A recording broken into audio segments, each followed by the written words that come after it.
Hey everybody, it's Romania Black. We're on episode 16. It's the final episode, and I'm not gonna lie, the last two episodes have been rough. As you've probably noticed from my discussions. So, after episode 13, which is still probably one of my favorite episodes, I love episode 13 so much. I took a solid week off, and then I've watched 14, 15, and now 16 within a week. So, my brain is surprisingly not mush. I think taking a couple days off in between each of those episodes has been very helpful. But as I'm recording this, I had the day off today from work, so I'm like, why not? I want to record today because I want to spend the rest of the week rewatching the season, taking notes for the recap, and then recording the recap next weekend to come out the following week. And so, because I need literally an entire day to plan the recap. I haven't even started. I procrastinated it. I'm dreading. But it has been nice going back and rewatching some episodes as I go, and it'll be nice rewatching this week and taking notes and doing things for the recap. It'll be a good time. But what my point is I have just taken notes. I've got a couple extra notes from episodes 13 and 11 from YouTube and Patreon, but the comments that I get from episodes 14, 15, and 16 from Patreon, and then the YouTube comments that follow leading up to the recap, I'll probably incorporate into the recap themselves after this. And then, like I've done in the past, if there's some after that I think I need to bring up, I'll just put them in part 2. So we're just going to roll right into part 2 after the recap. I can't believe I'm finally there. Some people were asking if I would be caught up because they've delayed the final episode of the season. I don't think I will be caught up with the reactions. I just don't think I will. But if for some reason I do, I'll let you know. But just doing the math, I think I'll still be a few weeks behind. But that's okay, because that will let maybe it die down. I'm a little bit nervous because I'm going to probably watch this on Crunchyroll. Funimation in my internet is just, it's bad. It lags so badly. And I feel like at least on Crunchyroll, it doesn't lag as much. And the quality is probably the same between both. So, and honestly, Crunchyroll has, the title cards have always been translated, whereas Funimation, they've not been. So I'll probably go with Crunchyroll, but unless somebody sends me the files like through a DM or something. If y'all send me the files, that'd be great, because then I can watch it and not have to worry about it, right? That would be awesome. But anyway, so I'll probably ask Patreon about that. But I had a really great conversation with my brother last night. I was talking to him and I was like, okay, I got to episode 15, Soul Salvation. And he goes, you know the plan? I'm like, I know the plan! So we talked for like 20 minutes. It was so refreshing. I finally got to talk to my brother about not spoilery things, but talking to him about the show. And he's like, I've been waiting for you to get to that point for so long. I was like, And so we were talking about this stupid euthanization plan. And my brother was like, well, it makes sense. And I'm like, I know, but I ranted for 20 minutes to him. But I guess in my notes here, I do have some things I want to talk about, and I'll probably talk about it in the discussion as well, because I don't know what's going to go down in this episode. Zeke was like, peace out, I'm just going to blow myself up and hope I can escape. I'm wondering if he saw somebody was coming, or he detected somebody was coming, and he's like, I'll just go with it, or he detected a Titan was coming. Maybe he can sense it through the paths that a Titan was on its way, and he's going to use that to get out of there. I don't know. Levi killed all the ones they created, so I don't know how that's going to work. Or maybe he sensed Elena. I don't have a clue. But poor Levi, I feel bad for him because he was caught right up in that blast, and there's no telling what it's done to him. Oh my gosh. But so I did have some questions going into this, and a few notes. Questions going into this. I didn't talk about this in the last couple of reactions, but Eren mentioned that he was bringing Hanji and all of them to Shiganshina. And I had made note before episode 15 that we know Hizuru understands that the rumbling test run is going to happen in Shiganshina. And they've evacuated all of the people from Shiganshina, the military has. So Shiganshina should be evacuated and empty. Why is Eren bringing Hanji and Armin and them to Shiganshina? Why is he bringing them to the rumbling? Again, if Eren cares about them, is he just keeping them close to watch over them? Or you'd think if he didn't want them to get caught up in the rumbling or get injured, he'd ship them away to like Cena or something and have them detained. Is he afraid they're going to break out? Does he know his friends and how powerful they are? And he's like, yeah, my friends could break out. Or he wants to keep Armin close by because he's afraid Armin will turn into the Colossal Titan and cause a scene. I guess that would make sense, but it's interesting that he's bringing them along there to this abandoned city. I guess just to keep them in check so Armin doesn't do anything. Because Armin is the most threatening person to Eren right now within that circle, because Armin's a Titan shifter. So, Everything's going back to Chica and Sheena. I've not forgotten about Reiner and co. They're there. So I'm just waiting for them to pop out and be like, surprise. I've wondered about this too since episode 15. What Reiner and them think of this euthanization plan, what Flock and them are going to think about all this. Like, how is everybody going to react? Because how are they going to react to this plan? Because, yeah, it's just... Is Eren fully going along with Zeke? Or I have the feeling, and I told my brother this, I was like, I have the feeling that Eren is, there's something he's hiding. There's some alternate plan. My brother was like very silent. He's like, I'm not telling you anything. And I was like, okay, fine. He's like, you don't want me to spoil you. I'm like, fine, don't. But I just told him, I was like, I feel like Eren, because in the last episode he told Zeke, he's like, I'll do it. I'll stop the 2,000 years of Titan domination. But he didn't specifically say, yeah, I'll go along with the sterilization of all the Eldians. He didn't specifically say that. He just said he'd stop. And again, to tell a good lie, you have to sprinkle the truth into it. So I just feel like there's something Eren is not telling us, the audience, that we don't know about, and it's gonna come up in part 2. I have a feeling it's just, there's a piece of the puzzle that's a very integral piece of the puzzle that we don't know about yet, and I'm gonna patiently wait. It's gonna be here before we know it, so I only have to wait a little bit to find out, so I can do that. I've gone this far. What's a couple more weeks, right? And so, yeah, I wanted to note here, too, that Eren, he recognizes the cycle of violence. Like, the whole conversation he has, and I'm sure you all will comment about this, the whole conversation he has about Grisha killing the royal family's children and everything, he realizes a cycle of violence, and he realizes how people die to save other people and things like that. It just seems like he's just tired of it, and he wants to just stop the whole cycle, and he thinks by using this euthanization process, it's going to stop the cycle. But my thing is, there's still going to be conflict. It basically, if you look at it as a wheel, euthanizing all the Eldians just takes a spoke out of the wheel. It doesn't break the wheel. It doesn't stop the cycle. It just takes one population out of it. It just basically, and you could argue that that's saving the Eldians. You could argue that. I can see that argument, absolutely. But in saving them, it's so nihilistic, and it's just assuming that these people, that there's no future for them, and so they just all deserve to die. Who wants to live? And from Zeke and Eren's perspective, I get why they would think that. Especially Zeke. Zeke's had such a horrible childhood and a horrible life that he just doesn't see any beauty in it. Neither of them see, back when Mikasa was talking in season 1, she's like, the world is cruel, but it's also beautiful. And Eren and Zeke don't see the beauty anymore. They can't see the beauty of the world. But Armin sees the beauty. Episode 9, Brave Volunteers, when he was seeing what was out there, like what interacting with other cultures could do, he saw the beauty in the world. Eren wasn't there for that part. And then Niccolo and Sasha, their love for each other. Niccolo's like, Sasha saved me. She was his soul salvation. She saved me from this shitty war, and showed him there was beauty in being with someone from the other side. Like, there's that. The whole conversation with Mr. Browse, it's about the children in the forest. The conversation wasn't, we should just not have any more kids to go into the forest. That's not what he said. He said we should keep the kids out of the forest so that they can prosper and we can have a peaceful future generation. Eren and Zeke's plan is like, there will be no future generation. It's just gonna end and the forest will be empty. But that's not really, it's not solving the overall problem. It's great for the rest of the world if they're trying to get rid of Eldia, but it's not great for Eldia because it eliminates them from the entire equation.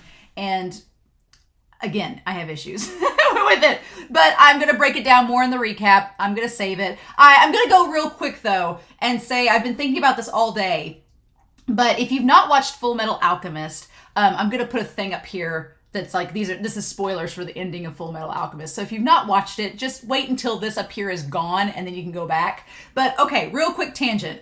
In Full Metal Alchemist, and I understand it is a completely different story, completely different tone, completely different subject matter, but the whole point in that is that Edward and Alphonse gain this power of alchemy. And you can kind of compare the power of alchemy to the power of the Titans in a way, that it's this otherworldly power that separates them and makes them different from the rest of the world. And people have different views on alchemists and their whole role in everything in society. At the end of the story, though, when Ed is faced with the Gate of Truth, which I'm going to liken to the Founding Titan, when he's faced with the Gate of Truth, Ed makes a choice. And Ed's choice is that he chooses to give up what makes him powerful and what makes him special. He chooses to give up that ability to use alchemy. And he's like, I'll just give it up. My portal of truth, I don't want it anymore. I'm happy being normal because I have my family and my friends and the world is beautiful. So I don't need all of that. That's just superfluous. I don't need that to be a good person and to survive.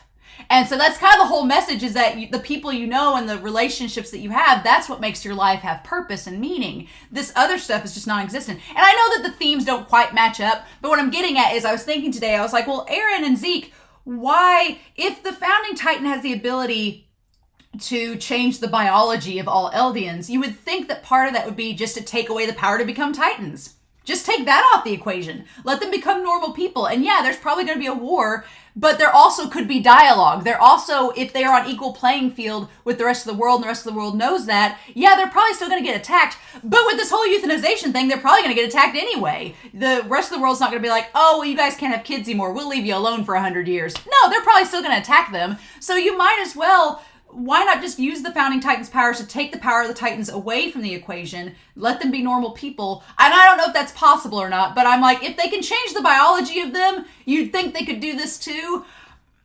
That's, again, where I thought this was going. It would be hilarious and tragically ironic if the founding titan put a safeguard in this whole thing, that when Zeke and Eren try to change the biology, the founding titan's like, no, you can't do that. That's harming us. Nope. I'm just predicting that there's going to be a moment where Eren tries to change the biology as the founding titan, and there's a safeguard in place. Because if you think about it, the founding titan, what Kassaver said was that it eliminated the plague. Well, if the founding titan wants to keep all the Eldians alive and thriving, yeah, getting rid of a plague, it's like white blood cells. You're taking the infection out of the body, right? You're taking the infection out of the body and you're saving it. Okay, I just imagine, what if it would be irony of all ironies if it had a safeguard in place where you can't change the biology to eliminate, to do that, but that the founding titan's like, no, you can't do that. You can only save the Eldians. You can't harm them anyway or structurally change them in that regard. That would be interesting if that was the case, but I don't know. I also wanted to point out that in the episode called Trust, several of you have noted that Eren's not in it. Funny enough. I don't know. Zeke is very trusting of Eren because Eren says exactly what Zeke wants to hear. And so there's still a part of me that's like, Eren, I wouldn't be surprised if Eren double-crossed Zeke at some point. I would not be surprised. But we'll cross that wall when we get to it, won't we? I keep going back to that phrase, to save Armin and Mikasa, you have to see it through. And I'm like, how is making it to where Mikasa can't have a child saving her? How is eventually just letting her live out her life and die saving her? I don't know. And he said that Grisha was wrong. So I'm like, but Grisha and Kruger told you those words. So again, it's just pieces of the puzzle are missing. Power noted that Forster, that Flock Forster's name, Power noted it means someone who works and lived in the forest. Again, tying to Children of the Forest, Flock, he's in the forest, he's in the war, and all he knows is violence and the cycle of violence. That's all he knows. And so it makes sense that he's named that. I was like, that's such a clever thing. So thank you for pointing that out. And then El Ribeiro 97 noted that Isayama basically, through Sasha and Nicolo and Kaya's conversation, took on the topic of historical debt and basically just turned it on its head and saying that, yeah, there's been a cycle of violence for 2,000 years. It's not ended. So what do we do about it? Right? And that's why I loved episode 13, because it's like, well, what do we do about it? Well, we come to the table, we have a conversation, and we grow and change from it. And then you have episodes 14 and 15 that are like, or we just destroy everyone, and then we don't have a conversation at all because there's no one left to talk. It's like, ah! So yeah, fun times. I'm not looking forward to the comment section of this because I have a very strong stance against it, and I'm going to try to be neutral as I can and talk from all angles. I get all the sides and why you would think the euthanization plan would be good. I get it. I personally am just like, but there's other options out there. So yeah. And then basically that's all I've got as far as notes. It's only taken me 15 minutes to get through. But basically, yeah. So I just, the euthanization thing, transferring that cycle of violence specifically just to Eldia, I don't know. I'm going to talk about it more in the recap and I'm sure break it down more, but we need to get through this episode first, right? We need to get through it proper. So I poured myself some coffee because why not? One more episode and then I'll take a break and watch this series again and go into the recap. So let's get ready, shall we? I am pretty excited because I don't know what is going to happen in this episode. But we'll see. So we're going to start episode 16 of season 4, Attack on a Titan. Attack on a Titan. We're going to start that here in 4, 3, 2, 1, and let's go.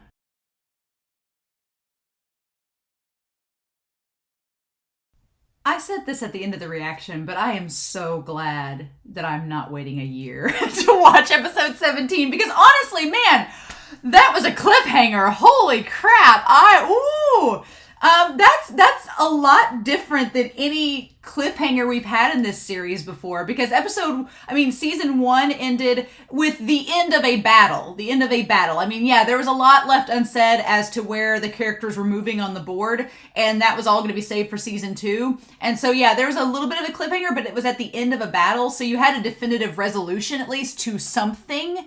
And then season 2 had a very definitive ending, and then season 3 part 1 was transitioning from one ending into the next part, and then season 3 had a definitive ending in part 1, and this was very much we just gotta cut it here, come back in a year and figure out what happened. So I am glad I don't have to wait on that. That's exciting. I just have to wait like a week. Holy cow. Oh man. I feel like the theme of this season, and maybe it's the theme of the whole series, is a good lie has some truth in it. I feel like there were lots of liars in this episode. Lots of lies sprinkled with truth. Just lots of setup, lots of things. I really liked this episode. It's probably not one of my favorites. We're talking about ranking the episodes at this point, and there's been several people in the Discord comment about like transitional episodes. This feels like one of them because it's just setting up for the start of part 2, but it's such a good setup. Piek! Oh my god, it all makes sense now because there were several people on Patreon. Someone noted, I think maybe it was Nathan Hardy, you're like, oh, Piek Finger. And that was her name. And some people were like, don't give her whole name away. And at the time I was like, well, what difference does it make what her last name is? Piek Finger.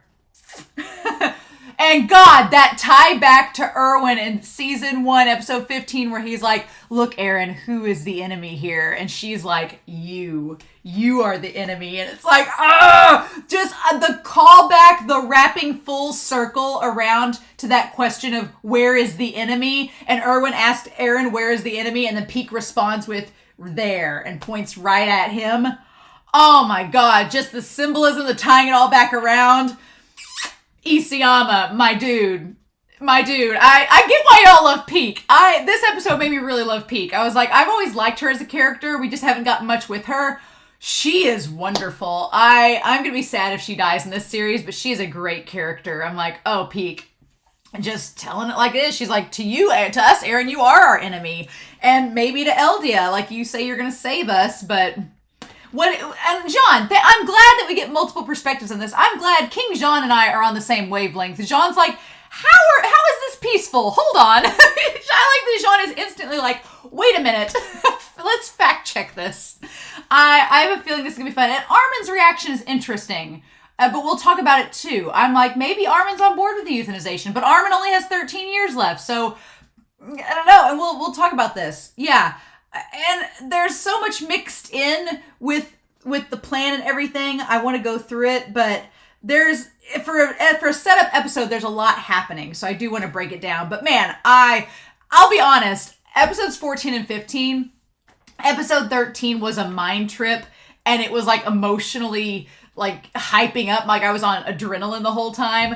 And then episode 14 was like being slung through the mud, like Zeke just now, like being slung through the mud. Episodes 14 and 15 were like numbingly painful for me to watch and rewatch, and it's gonna be hard rewatching it again for the recap. But this episode, this is the Attack on Titan I like best, when you have that mystery, that thriller, that intrigue, the emotions, the stakes, like, and then you have the action at the end. Like, that's what I love about this show. I mean, the bonus is getting all the existential, philosophical dread that comes with it, but this was such a great episode. I'm like, and Gabby, Gabby's changing. She's evolving and changing as a character. And I love it. Like, we see the sprouts and seeing, and again, we're going to tie back to this because Pieck brings up such a great antithesis to Eren and the whole, because I'm going to bring it up. We're going to go through this episode proper, but I want to point out this really cool thing that happened at the end of the episode because Gabby's like calling into question everything that Pieck said. And I think that, again, we talk about the lies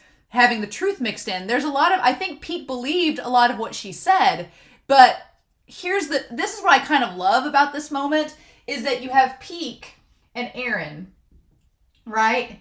You have Pieck and Eren. And Eren, if you notice, he's all alone. Yeah, Elena is there. And Elena, oh my God, Elena is there. She's so fascinating. Her character, Elena is there, and Anyan is there, and the other Marlians are there. But Eren is alone, right? He is alone. Okay? And I always suspected as soon as Pieck's like, let's go to the rooftop, I was like, I figured she was gonna betray him. But the whole, you are the enemy. Oh my gosh. Yep. Okay. So this whole thing about Eren being alone and going back to the episodes back to Bite, where he basically, Levi told him, he's like, you can either trust in your comrades and work with them, or you can believe in yourself. And Eren just chooses to believe in himself, right? Because if you think about it, if he had brought in his friends and trusted in them, and maybe it's hard to decipher whether or not they would go along with all of this, knowing the plan, because like Jean's instantly against it. Jean's like, no, that's a stupid plan. And we don't really know Connie and Mikasa's perspective. Armin, we'll talk about him when we get to it. I think Armin's more, I don't know if Armin's on board with the euthanization plan or if he's more talking about Yelena's attitude about it all. We'll get to that. But Eren just believes in himself. He's like, I don't believe in my comrades. I don't believe in them. I don't trust them. They're not going to get the job done. I'm just going to believe in myself. But Pieck has her comrades. Pieck is like, I would never betray my friends and I would never turn against him. And so she believes in the team, right? She believes in the team, not just in herself. And that's such a huge distinction. So I never thought we'd have Pieck versus Eren, but here we are. But yeah, I kind of love that. I love it's like the antithesis. We see two sides of the coin, right? It's what Levi was talking about. Go with what you know you'll have the least regrets with. And neither side is wrong. And in this case, for Pieck, it worked to her advantage. She's like, I believe in my team. And just Galliard getting back from losing his legs. I mean, granted, Mikasa chopped off his legs, not Eren. But Galliard getting back at Eren, that's interesting. I'm like, how about that? And then we're just going to tie back to episode 1 of season 4. It all came full circle in this first part. You had the airships coming in, and there's Reiner. And I wondered if, I thought Reiner and Colt were with them, but no, it's just Galliard and Pieck. And, which makes sense, Galliard and Pieck are the fastest and most capable of infiltrating. And then Reiner's going to hop down and battle Eren. Oh my god. And Colt's there. So I'm like, what are you going to do, Colt? But God, this episode had a lot happening. A lot going on. I'm so excited. I'm kind of hyped up. I'm really excited about this episode because there's lots being talked about. After 14 and 15, this was like, I needed, my soul needed this because 14 and 15 were so dour and depressing that my soul needed a little bit of hype. I mean, the situation's still dour and awful, but there's a little bit of hype there, and characters are doing interesting things. So I'm like, awesome, cool. And there's a spark of life, right? Whereas, God, Eren, okay. So we don't know what's happened. So let's go ahead on the board, and we're gonna obviously talk in the recap where everybody is. But in this episode, we have over at the Forest of the Giant Trees, right? We have the Forest of the Giant Trees right outside of it, okay? Levi is MIA. We don't know where Levi is. Hanji and Flock and all of them, I guess Hanji's taking, well, I'm sure Flock and them, we're going to meet up with Zeke. So Flock and Hanji and the Jaegerists, all right? And the Jaegerists are nearby, okay? And then old Zeke Zeke got the Hoth treatment. This Titan shows up like a damn tauntaun and cuts open its belly and puts Zeke in like a damn... Is it like going to speed up the healing process? Or is it just keeping him safe? Zeke seemed like he was about dead, but I'm guessing this Titan's going to save him. But Zeke is over here with the tauntaun. With the tauntaun Titan, that's what I'm going to call her. The tauntaun Titan to save him from the rain and stuff until Flock shows up. So the thing of it is, I don't know if this... I debated in the reaction whether or not the Titan that saved Zeke was one he could control, whether it was a... Because when he destroyed the Titans... When Levi destroyed the Titans in the forest, there was a little shot. It was like a bare, like, it just focused on it for a split second, but it showed, like, the jaw and the end of the neck of one Titan, and it, like, did this. It, like, flinched, like it moved. So I'm guessing that Titan regrew from it, and Levi had him knocked out for long enough that I guess it had time to do that. I'm guessing that's the same Titan, because it looks like it. We'll go back through this. But, yeah, I love that we had the focus on the flowers, and they're like the white daisies, like it's very innocent, right? But the thunder spear goes off, and Hanji instantly is like, shit, that's a thunder spear. That means it's somebody from our group, so it's probably Levi. Oh, man, and Flock's got Hanji there. And they're like, thunder? And Hanji's like, damn it. No. Hanji knows exactly what it is. Flock, how do you not know? And then Hanji's like, but why? And so I'm wondering if, and of course Flock's like, let's head in that direction. And Hanji's like, okay. So this is going to be interesting. This is going to be interesting because I'm assuming that this area is where Eren and them were supposed to meet up with Zeke, right? So this is curious though, because Eren's not there, not where he's supposed to be, which again, I feel like Eren has some kind of, I feel like I'm going to put it over here, like, there's some kind of ulterior motive, or maybe he's just taking his time. I don't know. But he's not where Zeke said we're supposed to meet up in this meeting spot, and don't forget we're supposed to meet up Eren, and Eren's not there. Instead, it's Flock. So it looks like Flock. It's going to be interesting. Are they going to find Levi? Are they going to find Zeke? The recap's going to be a lot of fun because now there's things to predict, like what's going to happen. So is this Titan just gonna like rip itself open and show Zeke, and Flock will be like, cool, and then Hanji will be like, ugh. So I don't know, but it's gonna be interesting because you'll have Levi. If Levi's injured, are they going to leave him for dead? Or is Flock just gonna be... That's gonna be an interesting callback because Flock, when he found Erwin dying, Flock wanted to kill Erwin, but decided to keep him alive. But I could see Flock, if they find Levi, I could see Flock being like, you know what? I tried to save Erwin and you wouldn't let me save him. So I'm just going to leave you and you can die on your own. And I could just see it. I could just see Flock being like, I'm going to leave you, Eren, to die because I was going to leave Erwin and I tried to save him and look what happened. You ended up killing him. So what's the point of saving you, right? I could see that Levi getting injured and Flock just leaving him for dead and Hanji trying to like convince them to take him back, or I don't know. That's going to be interesting to see what happens there.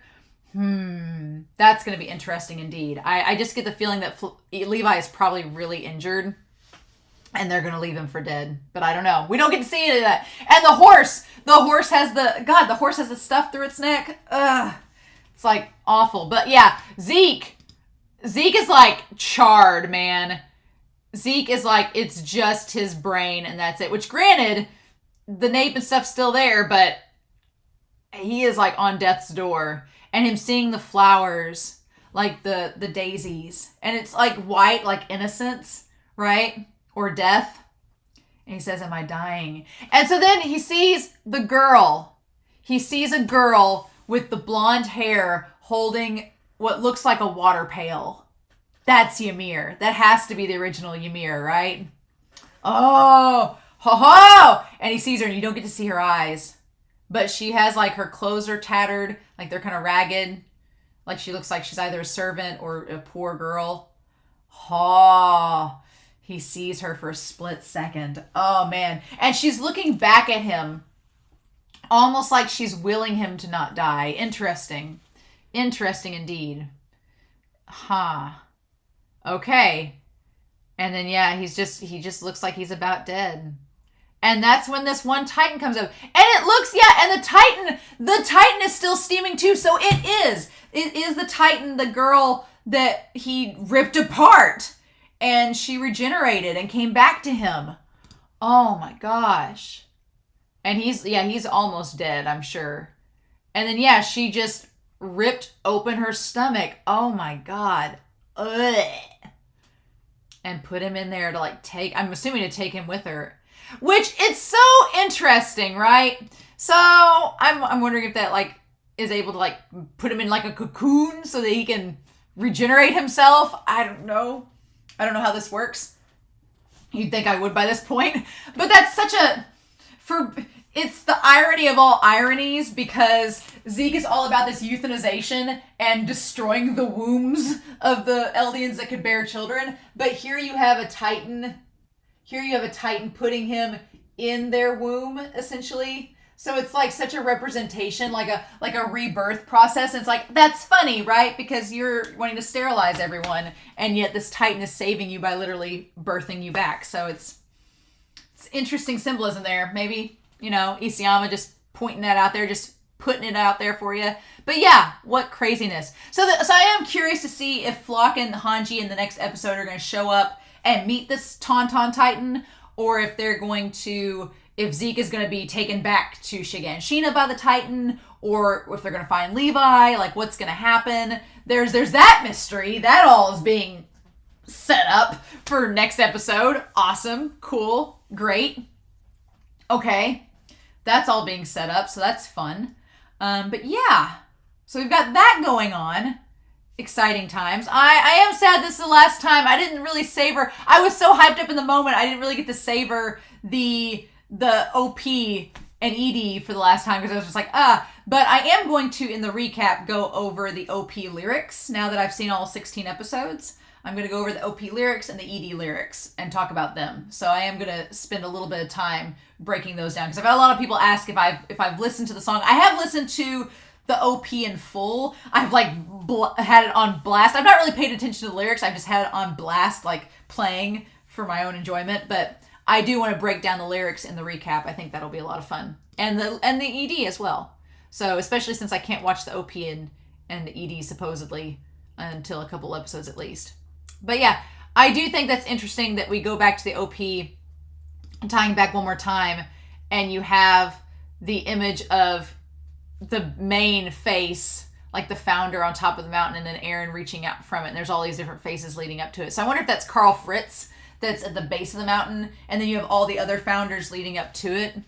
Interesting. Yeah, because you have what looks like a different founder there, maybe Uri, and then you have maybe Grisha. Interesting. Okay.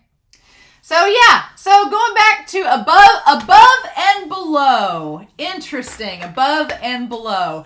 It ties to a lot of things, right? So ties to them, Armin and them down in the cellar, down in the basement in the cell, tying to Eren and them going from a below in the basement up to the top of the rooftop of Shiganshina, Galliard coming from below to above, talking about the airships coming in from above. There's all these different ties to things happening above and below. Angels and demons. Just, Yep. Fun times. I like it. So yeah, so we're back at Shiganshina. I did point this out in the reaction, but man, they really animate. I will give Mappa credit. The animation on all the little individual rooftops, everything looks so beautiful. It's so beautifully animated. Shiganshina, it's been, fortified and rebuilt, and they spent years getting it all set up back up, and we're about to wreck it all again. I don't blame Demo Reeves and Flagel Reeves for being upset that all their construction work is about to be for naught. And then, man, them eating this fancy steak. So, God, the bandanas, the armbands. Elena, girl, learning from your enemies. Elena is an interesting character, right? She's very interesting. So we'll talk about Elena up here. But Pixis figures out Elena's whole scheme, right? And so with the armbands that we're doing again, the funny thing about it is that with the Marleyan, with the Eldian armbands and Marley, it was every Eldian was still on the same side, if that makes sense. because even the warrior candidates, well, I guess you had the civilians, and then you had the warrior candidates, the soldiers, and the actual warriors themselves. But they were all treated similarly by Marley. Like, yeah, your warriors and your warrior candidates had it better, and their family members had it better, but they were still oppressed in a sense, right? In this case, it's very similar. You have the ones with the white armbands are the Jaegerists. So they're not treated poorly. They're part of the cause, right? Elena and them are all for the Jaegerists. The ones with the white armbands, they're all for the cause, right? And Pieck man just get one of the white armbands. You know, so they're the Jaegerists. The red ones are forced to comply, but they have drank the wine.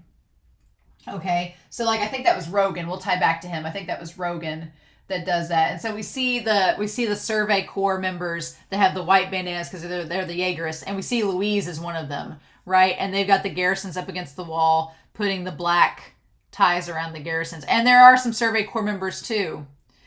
And then, man, Yelena's words came back to Pixis. She's like, we'll dine at the same table again soon. What a callback. What foreshadowing, right? And here we are. And I like that the meat and everything has the red sauce, like the bloody red sauce over it. Like how intentional, and served with wine. Like what insult to injury. I like that Mr. Browse served them tea in the basement. But yeah, adding insult to injury, like making them drink more wine. Like what the heck, Elena?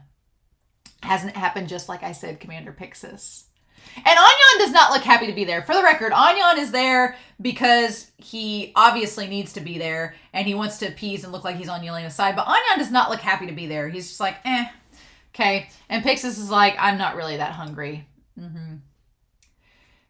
And I appreciate your swift response. You gathered all the soldiers in Shiganshina and forbade opposition like we asked. So Pixis made them all, so they gathered all the soldiers there conveniently so that they all get turned into Titans by Zeke.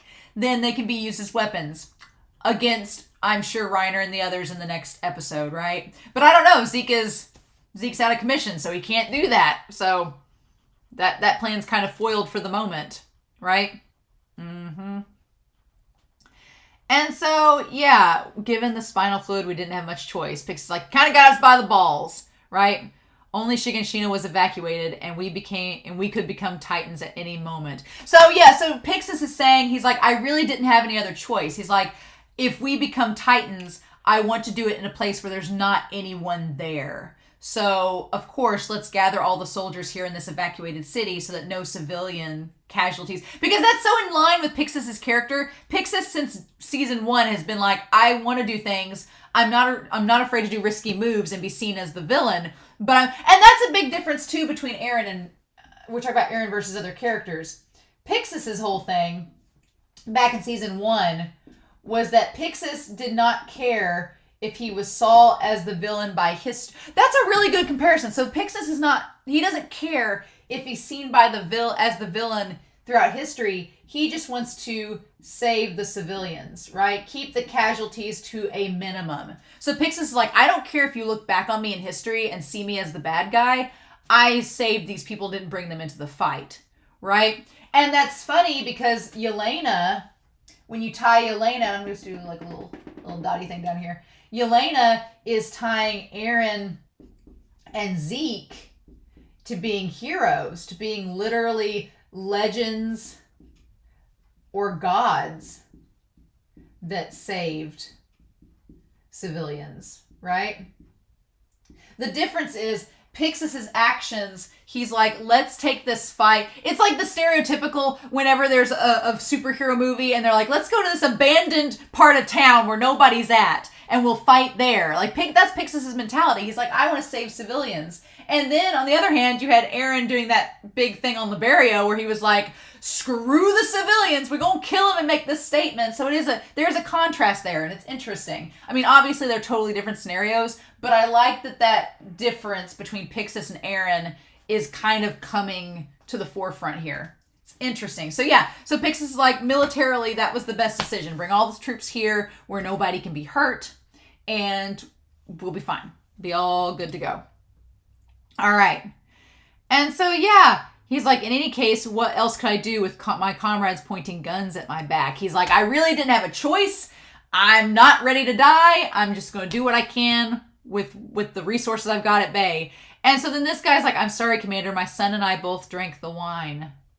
And I think this is Rogue. Isn't it Rogue?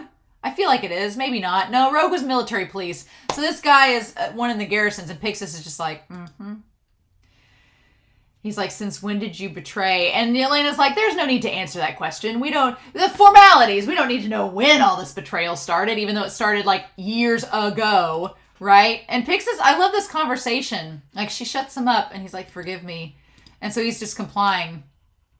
And he says, I love Pixis just throws so much shade in this conversation. I kind of love it because he throws back in Elena's face all the elements of her betrayal that's interesting. He goes, seems like switching sides sooner came with advantages.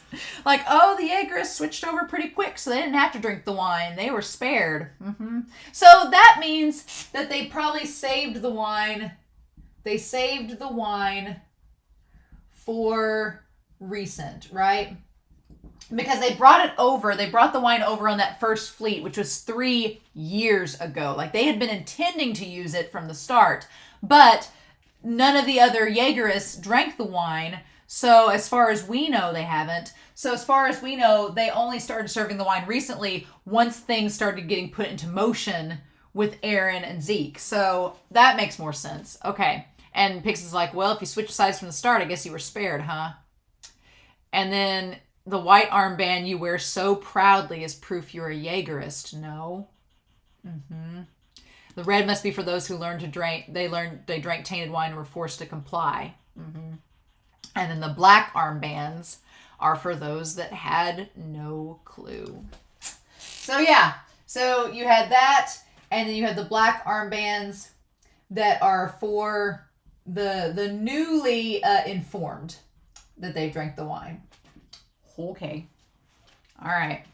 Yeah, Pix is my dude. Just figuring it all out. He has Sherlocked this and figured it out. Sounds like how Marley does things. Yeah, and that's the thing. He's like, wow, for people that hate Marley and what they've done to your own people, you're really eager to use the exact same methods. And then Elena says, yeah, he's like, didn't they do something similar when they took over your homelands? And Elena's like, well, not to us. They didn't make us wear the armbands. They made the Eldians wear the armbands. And Elena's like, we can learn a lot from our enemies. So Elena's phrase, yeah, you can learn a lot from your enemies. Wow. Isn't that something? Such as how to make more of them. Yeah, Pixis just throws it back in her face. Pixis is like, you're just going to make more enemies. And I like this conversation a lot because it points out some interesting things. He's like, yeah, how to make more of them. And Elena says, was it not your people who refused to side with us? And she's like, why didn't you trust us from the start? And he's like, well, that said, consider we failed to trust guests who served us tainted wine. So Elena's whole argument, Elena is saying, well, you didn't trust us. You didn't trust us and recently wanted to detain us, right? She's like, you detained us. And he's like, yeah, we didn't trust you, and now we know why. He's like, wasn't that a great decision on our part? He's like, we shouldn't have trusted you earlier. He's like, why should we have trusted you? He's like, we were cautious, and that proved to be right because you served us tainted wine. You didn't expect us to trust you from the start because you brought this over. Does that make us foolish or wise? Yeah, he's like, should we have trusted you from the start when you were fully prepared to attack us? Would that have been foolish, or was it wise of us to not trust you? And then Elena says both. Elena says you were both foolish and wise. If you had trusted Zeke from the start, the world might have been saved by now. And that's where things get interesting. So Elena is suggesting that if they had trusted Zeke 3 years ago, then they could have been saved earlier. Okay. which is interesting because Elena knows about this whole euthanization thing. Elena's like the kid that knows. Elena's like that kid in the family that knows what everybody's getting for Christmas and just can't keep it a secret. Like, she is so eager to tell everybody about this euthanization plan. Like, hey, now that it's about to happen, let me reveal the master plan. Zeke would not be proud of Elena. Zeke would not be thrilled with her because, as we've established the last several episodes, and as Pieck establishes, Zeke has worked tirelessly telling lie after lie to hide this master plan. But now that it's about to happen, Elena just can't wait to tell everybody. Elena's like, okay, we're about to win, so I guess I'll revel in the fact that I get to tell you all what's going to happen, right? And I don't think Zeke would like that because I think Zeke wants to keep it all a secret. And I think Eren does too. Like, Eren hasn't told the plan, Zeke hasn't told the plan, but Elena's spilling the beans to everybody. So, Elena, this all could blow up in your face because you just happen to not keep your mouth shut. Interesting. Because she says that the world might have been saved by now. And Pixis is like, wait, what? He's like, And everybody at the table stops eating. Like, Anyan looks over, everyone stops eating. Like, Anyan doesn't seem to know the full details about the plan, or if he does, he doesn't know that Elena's supposed to talk about it. And then Pix is like, the world might be saved. I was under the impression your plan was to reunite Zeke with Eren to start the rumbling, for a small scale rumbling to keep other nations at bay for the next 50 years. So, going back to this whole plan thing, all right? So, going back to the plan, we had plan A versus plan B. This is very poor choice of words. Humor me. So, what Pixis thought was that you were going to have Zeke plus Eren was going to equal the rumbling, that they were going to activate the rumbling to keep the nations away for 50 years. All right? Okay. That was the plan. Keep them away for 50 years. They would build up military defense. And then we can assume military defense, and then maybe diplomacy. I don't know. We're just going to throw it on the table there. Might as well. I don't know if that's on the table, but he's like, yeah, keep other nations at bay for the next 50 years. All right. And so then he's like, won't only the island be saved? So she says the world, you might have saved the world. Pixis is like, under this plan, parity is saved, right? Parity is saved by this plan. That the idea is to save parity, and then they can maybe interact with the world, but we don't know that. But that was Pixis' understanding. He's like, won't the island be saved? Like, what's this whole thing about the world?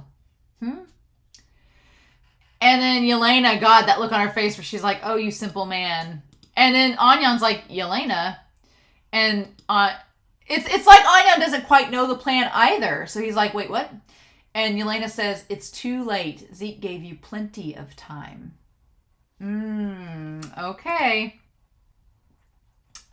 And so you answered his mercy by planning to kill him. You answered his mercy. So essentially, I guess what Elena is saying is that because they didn't wait, because they waited and they didn't immediately activate this whole euthanization plan, now... So I guess what I'm going to put Elena's plan C. All right. Or I guess we'll tie it to plan B. We'll put it in plan B. So the idea was that Zeke would meet up with Eren. All right. Zeke would meet up with Eren, and they would euthanize Eldia. All right. They would euthanize Eldia. And then we'll touch back on this and maybe expand on it earlier. But she said they would gradually, when she said gradually and peacefully die out. That was the plan over the next 100 years. Okay? And that would be it. Okay? That was her plan. They're going to euthanize Eldia and gradually and peacefully die out over 100 years. But there's more to it than that. And we'll get to that when we get down to the basement. But what has complicated this is that now, because they waited, because they didn't initially enact, you got Willie and Eren's thing with Liberio happening. Liberio attack. And now the world wants to destroy parody. Okay? And everything is rushed. And the plan is in danger. Yeah, because Zeke only has so much time left. He's not long for this world. Okay. Which someone pointed out on YouTube, and I want to make a note of this. Someone pointed out that it's important to realize, it might have been Patreon too, that Willie and Eren weren't the only ones scheming with the Liberio plan. Zeke was involved with it as well. Zeke was fully aware that I'm going to include Zeke on this. Zeke was involved in the Liberio attack planning. Zeke helped put it together, right? Zeke set it all up and Eren enacted it. Eren was the ignition, but Zeke set the whole car up, right? So this whole thing was just to expedite Zeke getting over to the island. It was just to have them come over. Eren went over to the island to get Zeke. When we do the recap, I'll have to map all this out. But Eren went over to Marley to meet with Zeke, and then the Survey Corps had to come get Eren, and when they got Eren, he brought Zeke back. So it was just basically a way to to speed up the process. Let's get this going. And also to put pressure on Parody, because now the world's going to come and attack. So, and that would also, by doing that, by having them come and attack, it would also get the Jaegerists kind of motivated, because they're like, oh, Marley's going to come and attack us. So we need to defend ourselves. So we need to follow Eren and Zeke, and they'll help save us. They are. We're just going to talk about this. But you answered his mercy by planning to kill him because you wouldn't tell him the plan. Zeke is the god who will save the world, and you've earned his wrath. And she looks so sad as she says that. She's like, he's the god who will save the world, and you've earned his wrath. Yeah, Elena believes that Zeke and Eren are like gods. Like they are the salvation of her world. Right? And so basically, because they waited, Zeke is going to pass judgment upon them. That's so crazy, right? It's so crazy. And then we cut to the tea boiling. We cut instantly to the coffee and tea boiling from that. Okay. And then I love all we can do is sit here while it all plays out. Like Connie is impatient. He's like, no, we need to do something. And then he's like, care for tea? Mr. Browse being a friggin' saint. Look at this man. Look at this man serving tea to everybody. And I love that everyone's in. You have Elena and them with the black coats and the white shirts underneath, right? Like they're fighting for the world, but they have the black coats on top, making them look more sinister. And then you have everybody in the basement with just the white shirts on, right? And then Eren, of course, is in all black. So you have that color symbolism, right? But yeah, Mr. Browse just serving everybody tea, him and Niccolo. Just camping out, having a good time. I like that in this basement, there's at least a furnace and a table and some plates and stuff. Like it's probably the nicest jail cell any of our members have been in this series. But yeah, and I love that Connie now has a teacup too, like as they're talking about this. And so yeah, as soon as Connie says, Armin, could you bust out of here as a Titan? Armin's like, yeah, I could, but I'd destroy the city. You know, I would basically tear it all to rubble. And even though there's nobody here, the soldiers and stuff are here. He's like, I don't want to do that. Again, Armin is very much against. I'm going to put Armin over here.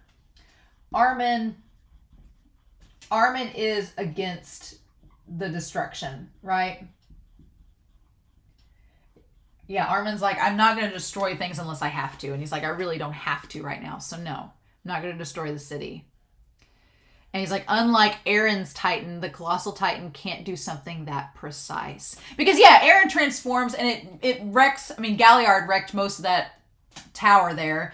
But, which is funny because if you think back to Ymir, God, yeah, going back to this, yeah, you have Galliard. It's like you're on this little tower, this skinny tower. And it reminds me of season 2, right? It reminds me of season 2 when Ymir transformed. That whole thing on the rooftop with Pieck and Gabby reminded me so much of right before Ymir transformed and looked over to Historia and was like, You can do it. Be yourself. Like right before then, and then your mirror transformed. It's very similar. It's a similar vibe and a similar feeling. And then it's like when you mirror transform to go fight the other Titans, and then you have Galliard Porco transforming to attack Eren. It's very similar. That's so cool. I love it. But yeah, Armin at least knows, he's like, yeah, Eren is like a sniper rifle and Armin is a nuke. So it's like the precision is not the same, right? Not the same. No. And so looking over to, and I like that he looks up to Mikasa when he says Eren, like he's trying to be as delicate as he can, right? And God, Mikasa, she's so freaking tall. Girl, she like, when she's sitting up, she's like a head above Armin. It's kind of crazy. And then, yeah, Jean's like, so, looking at you two suspiciously looking between each other like you know things we don't. Jean's like, how about you tell us why Eren beat you to a pulp? You might as well talk to us about that. It's about time we spill the beans. So you haven't had a chance to. And Armin says, all Armin says is that he said hurtful things to Mikasa. And I swung and hit him back. And Connie's like, you swung at Eren? You picked a fight with Eren? And both, I like that Connie and Jean realize that this, Armin tries to play it off as the most nonchalant thing. He's like, he just said something bad to Mikasa, so I swung and he hit me back. But Armin was beat to a bloody pulp. So Jean and Connie are instantly like, wait a minute. One, you picked a fight with Eren? So clearly something very serious must have gone down. What? And then two, what was said? Yeah, and then I like that Jean's like, he hurt Mikasa. How? Our boy Jean liking Mikasa. And Armin's like, well, and I like that Mikasa says, stop. It's fine. Let's not talk about it. And Jean says, no, it's not. What did he say? Like, Jean wants to know. And then I like that Jean is, because Jean and Eren have always been somewhat antagonistic towards each other. And Jean knows that Eren can be insensitive. I mean, granted, we have the whole thing about, is it a lie? Did he tell Mikasa and Armin that, just as a lie? We don't know. But it makes sense that Jean is instantly like, no, we need to find out. What did Eren say? Like, he just wants to know, right? And so then we cut to Connie, and Connie's like, forget it, Jean. We already know he's a total piece of shit. So Armin is against the destruction. Connie has gave up on Eren, right? Connie has gave up on Eren since Sasha's death because he doesn't see, Connie's a very simple person, and I don't mean that in a bad way. Connie's just a very simplistic character. He just sees things kind of in, not necessarily black and white, but Connie sees things very, very general. He doesn't like try to dig deep. Like I feel like Jean and Armin, they try to dig deep and try to understand things more, but Connie's just like very surface level. He's like, no, this is how Eren was. It wasn't good, so why are we wasting our time on him? He's clearly not going to help us. And I think that in part, Connie's not necessarily wrong because, yeah, Eren does not seem like he's going to help them at this point. He's just put them there in the cell. Now, he hasn't made them drink the wine, which is important, right? So I think that's a big thing, too, for Eren's character. I think that's a big note to make, that Eren and Elena and them do not seem to want to make them drink the wine, right? So Eren has not made his friends drink the wine, okay? He has not made them do that. And I think that is important, right? Because if Eren truly didn't care about them, then I think that he would want them to drink the wine just like the military police. I don't think he cares about the military police or any of them, but he does care about his friends, right? He wants, in Eren's mind, with this whole plan over here, in Eren's mind, or at least that's what we're led to believe so far, Eren's like, that this going down to this gradually and peacefully thing, saying that just the people of Eldia will just live out their days,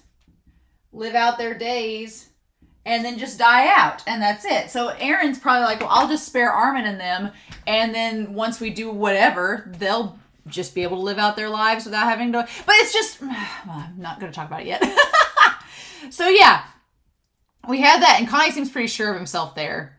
And so then he says now he's lost his mind and hurt the two people he should care about the most. And I don't think, and I'm glad Jean brings this up. Jean is thinking, again, me and King Jean, our king, saying, I knew I loved him for a reason. He's one of my favorite characters for a reason. We're on the same wavelength in this. I feel like he's transported through the screen to come to me and tell me this.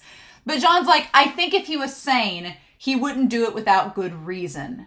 Right? And he's like, Jean is like, as much as I don't like Eren. Jean is like, as much as I don't like Eren. Jean is like, Eren is not insane. Jean is questioning, does he have a reason? Right? Jean hasn't, and I think that's so good, because what that means is that Jean's not given up on Eren. Connie's given up. Connie's just given up on Eren, but Jean hasn't. And Jean's like, it doesn't make sense why Eren's doing this. Eren is not a crazy person. If he was sane, he wouldn't do it without good reason. So Jean doesn't know what was said to Mikasa and Armin, and he's figured out that they don't want to talk about it, and he's like, fine. But he's like, he wouldn't do it without good reason. So, under that logic, he's like, do you think there's some sort of meaning behind it? And it's like, oh my gosh, like Jean and me are trying to figure this out, right?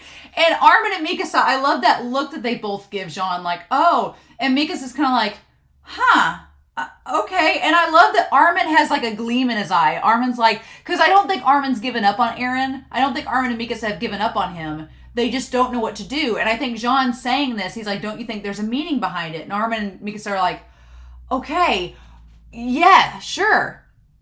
That could be like this. And Mikasa, she just looks aside, and that's when she sees Elena come in. So of course, we can't expand upon this great conversation Jean started. Of course we can't expand upon it, because then Elena shows up. Long time no see, heroes of Shiganshina. And this with the Grease guy and Anyan. It pains me to reunite in a place like this. So Elena, I feel like there's an ulterior motive here. I feel like there's something that Eren has plans for Jean and them. I feel like there's some kind of plan for them, right? Because they've not drank the wine, so they're not going to turn into titans, okay? And Elena is very cordial with Armin and co. She is very cordial. She greets them. She's like, it pains me to reunite in a place like this, saying like, I hate we have to meet under these terms. She almost seemed like she took delight in making Pixis eat his words. Like Elena, when she met him at the dinner table, she seemed like she was almost like reveling in the fact that she got to get him back for what he said to her.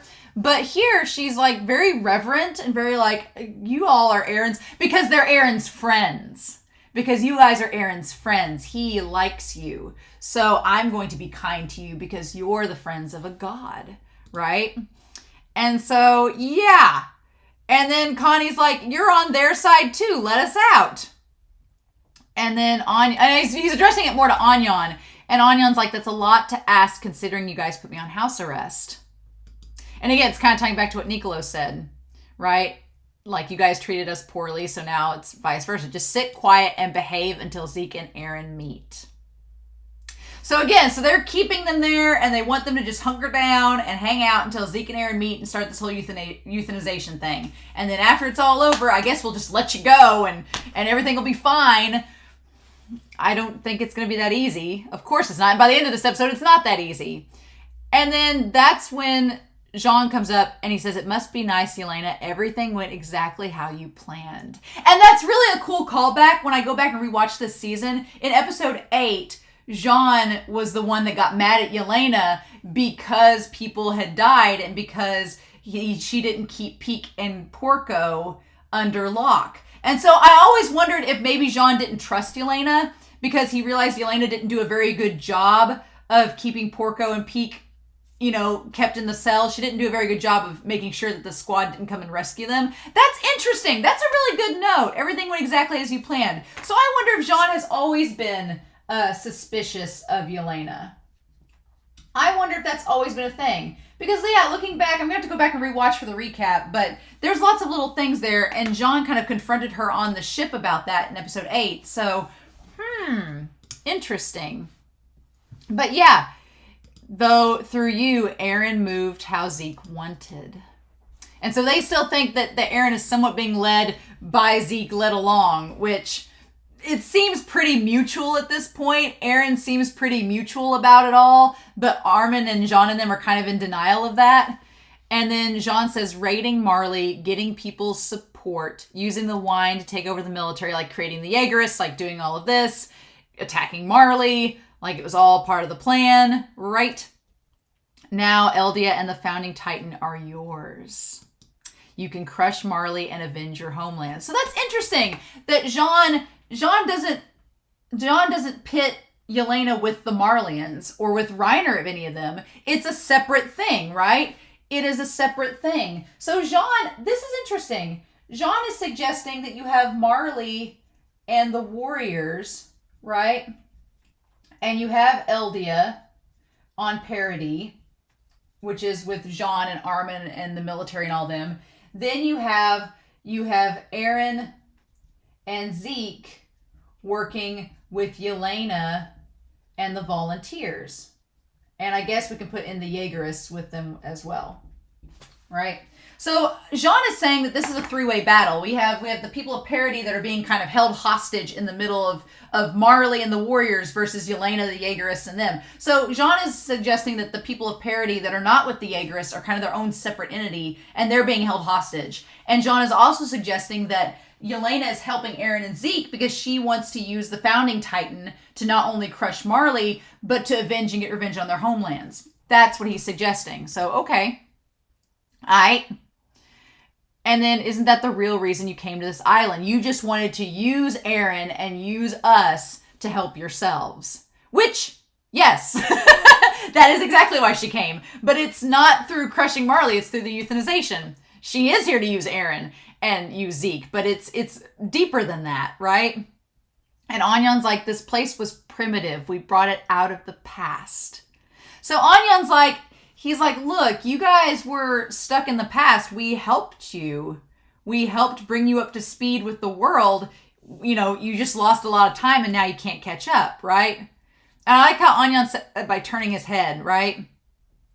And then Connie's like, excuse me, who you calling primitive? And then that's when Niccolo speaks up. He says, so once you and your pals could enjoy it, once you ruled, that is. And Niccolo is from Marley. So it's interesting that in this jail cell, we have, old Niccolo. Niccolo's kind of like caught in between these two sides. So you have Niccolo, who's a Marleyan, alongside Connie and co, which are the parody people. And then on the other side, you have Elena and Anyan and the people that are they're honorary Marleyans, I guess, in a sense. And so Niccolo's like, you guys are just doing this to take over once you rule us, right? And then Grease says you were tricked and lost. That's all it is. And honestly, Grease isn't wrong there. He's like, you were tricked and you lost. This is war. This is a battle. You lost, and that's just how it goes. Like, that's Grease, like, there's no other intent, right? But Niccolo's not satisfied with that. He's like, Grease, you looks like you sold us out to get promoted as Elena's lackey, you snitch. And I like that during this whole conversation, Niccolo has the light shining on him from the candle, like he's framed in the light behind the bars. And then when you cut back to Grease, he's in the shadows, right? I think that's really cool, that symbolism there. And he's like, are you dumb? It's you who sided with the devils and betrayed us. And he's like, what? He's like, you had the hots for some devil spawn who reeked of potatoes. And I'm like, how dare you, sir? She's our potato girl, but she didn't reek. She just ate a lot of potatoes. She liked her carbs. Don't fault her for that. Girl had to keep a workout regimen. She had to keep in shape. And so, yeah, but he reveals that he still has the Marleyan mentality. Niccolo kind of went beyond that. He's like, I didn't betray anybody. I just wanted to work together and be with Sasha. And this guy still has the Marleyan mentality about, us versus them. Whereas Elena believes that they're saving everybody. Elena doesn't believe it's us versus them anymore. She's like, this is just our plan to save the world. It just happens to result in you all dying. It's very Bertolt season 3 part 2-ish, And I love Niccolo reaching. He's like, I'm going to kill you. Niccolo has an anger issue, but I love Niccolo. But he does have an anger issue, right? But then again, so did Sasha. So it was played for humor, but And then I like that Jean is the level-headed person to keep everybody chill. He's like, chill out, Niccolo. And then Grease is like, and Grease looks like he's about to cry. Grease is like, you wouldn't shut up about her day and night. Like, he looks like he's about to cry. Stupid me thought you'd get a grip when the bitch died. And like, in front of Mr. Brouse, like, dude, her parents and their, like, foster siblings are right there. Get a grip, dude. Like, he thought, and I'm also like, he thought Niccolo would calm down when she died. Clearly, you've never lost anybody like that then. That's not how that works. And Niccolo's like, what did you say? He's like, I'll make it easy to understand. That spawn of the devil whore. And then Elena's like, bye. And she just straight up kills him. And, because here's the thing, right? I know it's like, shit. But we've established with Yelena's character, Anyan told Hanji that Yelena was not afraid to kill people that got in the way of the cause. Yelena was not afraid that if you didn't side with us and if you don't comply, I don't care if I kill you. Yelena just does not care. So it's interesting. It's very in character for Yelena, and it does two things. It, one, keeps that character consistent and reminds us that Yelena gives no shits who she kills, but it also puts her in a place of power because she's like, I could kill any of you at this moment, and I don't care because y'all aren't Zeke and you're not Eren, so don't care about you. So that's interesting because Anyan's like, Yelena, and she's like, I apologize for his disrespect. The island has no need for those who would call you devils. So that's so curious too, right? That Yelena in this moment, she is like, you shouldn't be called devils anymore. Okay? You shouldn't be called devils. So it's almost like she's saying, we're going to go through this plan over here. And part of it is going to be for the world to know. She's like, we don't need to refer you as devils anymore. You're not. You're not. You won't exist in 100 years. So what's the point in calling you devils anymore? We have no need for people from the past, right? We're thinking of the future. Believe me, our true goal is nothing as hollow as getting revenge on Marley. So Yelena is suggesting that Yelena is like, we are not here to keep up the cycle. Okay? She's like, that's hollow. It's like the shell. It's like the Tiber shell. It's just a shell. It's hollow inside. There's no substance to it. There's nothing to fall upon. She's like, there's no point. We're not here just for simple revenge. And I put in my notes that I was meeting with someone the other day and we were talking about something. And we got talking about like revenge versus justice somehow. It was something for my work. And this person said, revenge is a point. Justice is a process. And I think that's interesting. It's not quite perfect. It doesn't tie quite perfectly to this situation. I want to touch on it in the recap because I think the whole justice idea of it being a process is it is continuous. It becomes a cycle itself. But she's like, revenge is just a cut and dry thing. Once you get revenge on somebody, it doesn't solve any problems. It stops something, but then it doesn't end anything, right? It's just a little point. And that's not what they're after, right? Yelena says, as she points the gun away, she says, our goal is to end the cycle of hatred, to save Eldia and even Marley. So, and they're all like, Niccolo's like, what the hell? Niccolo looks terrified that guy that was his former friend that he's known was just shot dead. Niccolo's like, holy shit, this guy that I've grown up with just got shot and killed. Okay. Connie is like, oh crap, Yelena. And Armin kind of has that same thing too. And Mikasa and Jean both had that look like, what are we doing? So Yelena says her goal is to end the cycle of hatred, right? To end the cycle of hatred. So she says we're going to end the cycle. And she says they're saving Eldia and Marley, which ties in with what Eren and Zeke said last episode. We're saving them. No more secrets. I'll tell you everything. Elena just can't wait to tell Zeke's plan. She's ready to spread the gospel. She's like, have you heard the good Lord Zeke's words? I'm here to tell you all about them, right? This is Zeke's plan to save the world, our euthanization plan. Okay. Yeah, gotcha. And that's when we cut to Gabby. So it's funny. this whole euthanization thing, there's, we talk about angels and demons, and there's like some Christian undertones there. If you believe in Christianity, then you believe that to absolve the sins of the people that were Christians, to absolve their sins, then God had a son named Jesus, and he died to save their sins. He shouldered all that burden. He wasn't a guilty person himself, but he shouldered all that burden so that the rest of his people would be set free from sin, basically.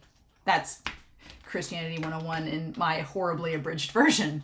So I thought going into this season that Eren would kind of, if you're going with that whole like Christ metaphor and you're doing something like that maybe Eren would shoulder all that burden, kind of like what Mr. Browse is talking about, shouldering that the adults shoulder the sins of the past so that the children of the future will be safe. That's kind of what I thought it was going at, that okay, Eren's maybe going to make himself like, again, Code Geass. If you've not watched Code Geass, spoilers for the next 30 seconds, but like in Code Geass, Lelouch, the main character, makes himself into an anti-hero, into an antagonist, and he shoulders all of the sins of his people, and basically through his death, the world is able to come together and have peace. That's kind of where I thought this was going. For the longest time this season, I'm like, okay, Eren's making himself into a villain, and he's going to have everybody against him, and then when he dies, it'll kind of be like the same thing where everybody will be like, okay, the ultimate evil is gone, now we can work together and start building something.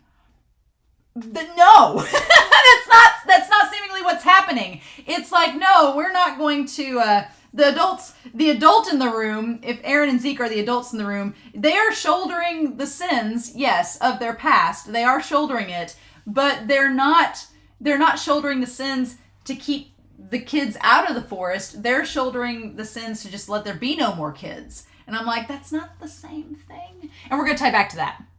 But we got to go to Gabby first. So yeah, we have Gabby in the cellar. And she's like, they're devils though, so why am I here? Okay. Or she's saying they're devils though, so why am I? And she questions it. So I'm thinking that maybe Gabby is starting to realize that she's empathizing with them. She's sympathizing with them because she understands that their lives suck just as much as hers. I think that's what Gabby is starting to piece together, right? And then she sees Eren and, hey, brat who killed Sasha. And he's very like looking down upon her, and he only calls her the brat who killed Sasha. Like, that's all you are. That's her whole identity. And she's like, what do you want? And he's like, if you want to save Falco, help me. Okay. And then, so we don't find out what was Eren going to do with her, right? If you want to save Falco, help me. So what does Eren want with Gabby? That's the question. He uses Falco against her. He knows that she cares about Falco. So, and he knows his name now. So what was he going to use her for? Why was he going to use her? But he was going to use her. He was taking advantage of her. And she's like, help you? How? And then he says, call for help on the radio to flush out intruders in the walls. Okay, so that's how he was going to use her. He thinks that there's intruders inside the walls. He thinks that there's something's up. He thinks that there's some intruders. It's not just Gabby and Falco, right? He thinks that Reiner and co have come to help them. So he's like, I want you to flush them out on the radio. Okay? You call them and have them reveal where they are, or you and Falco. He's basically going to hold them hostage until they flush them out. Okay? Interesting. And then Pieck shows up! And that's so crazy. Again, Isayama! Y'all have commented that Isayama just has characters pop in, and it's the craziest thing, but they pop in like it's nothing. Like Warrior, Bertolt, and Reiner just casually were like, I'm the Armored Titan, he's the Colossal Titan, and it's like, pfft. Eren in episode 13 just shows up at the dinner table like, hey guys, what's up? Someone on Discord sent me the link to the McDonald's parody of that scene where he's like, I brought chicken nuggets. Like, he just shows up like that. And here, Pieck just walks into the room like it's no big deal. Pieck just enters the room. And at the time, I thought, oh crap, Eren has met up with Pieck. And has Pieck switched sides? Like, I was so confused in the moment. But he doesn't even know who she is. And then at that moment, okay, it happened really quickly. Gabby's like, oh, she stabbed him in the throat. Okay. Pieck just went cluck, like you don't even see it. You blink and you miss it. She stabbed him in the throat. Instant kill. And then points the gun at Eren. And Eren is surprised. He's like, oh, who are you? Like he's very shocked in that moment. And she says, don't move. Keep quiet, Gabby. I love it. God, Pieck went up so many levels for me this episode. I was like, oh, Pieck, honey, I get the hype. I get the simping now. It all makes sense. And Gabby is so happy to see her.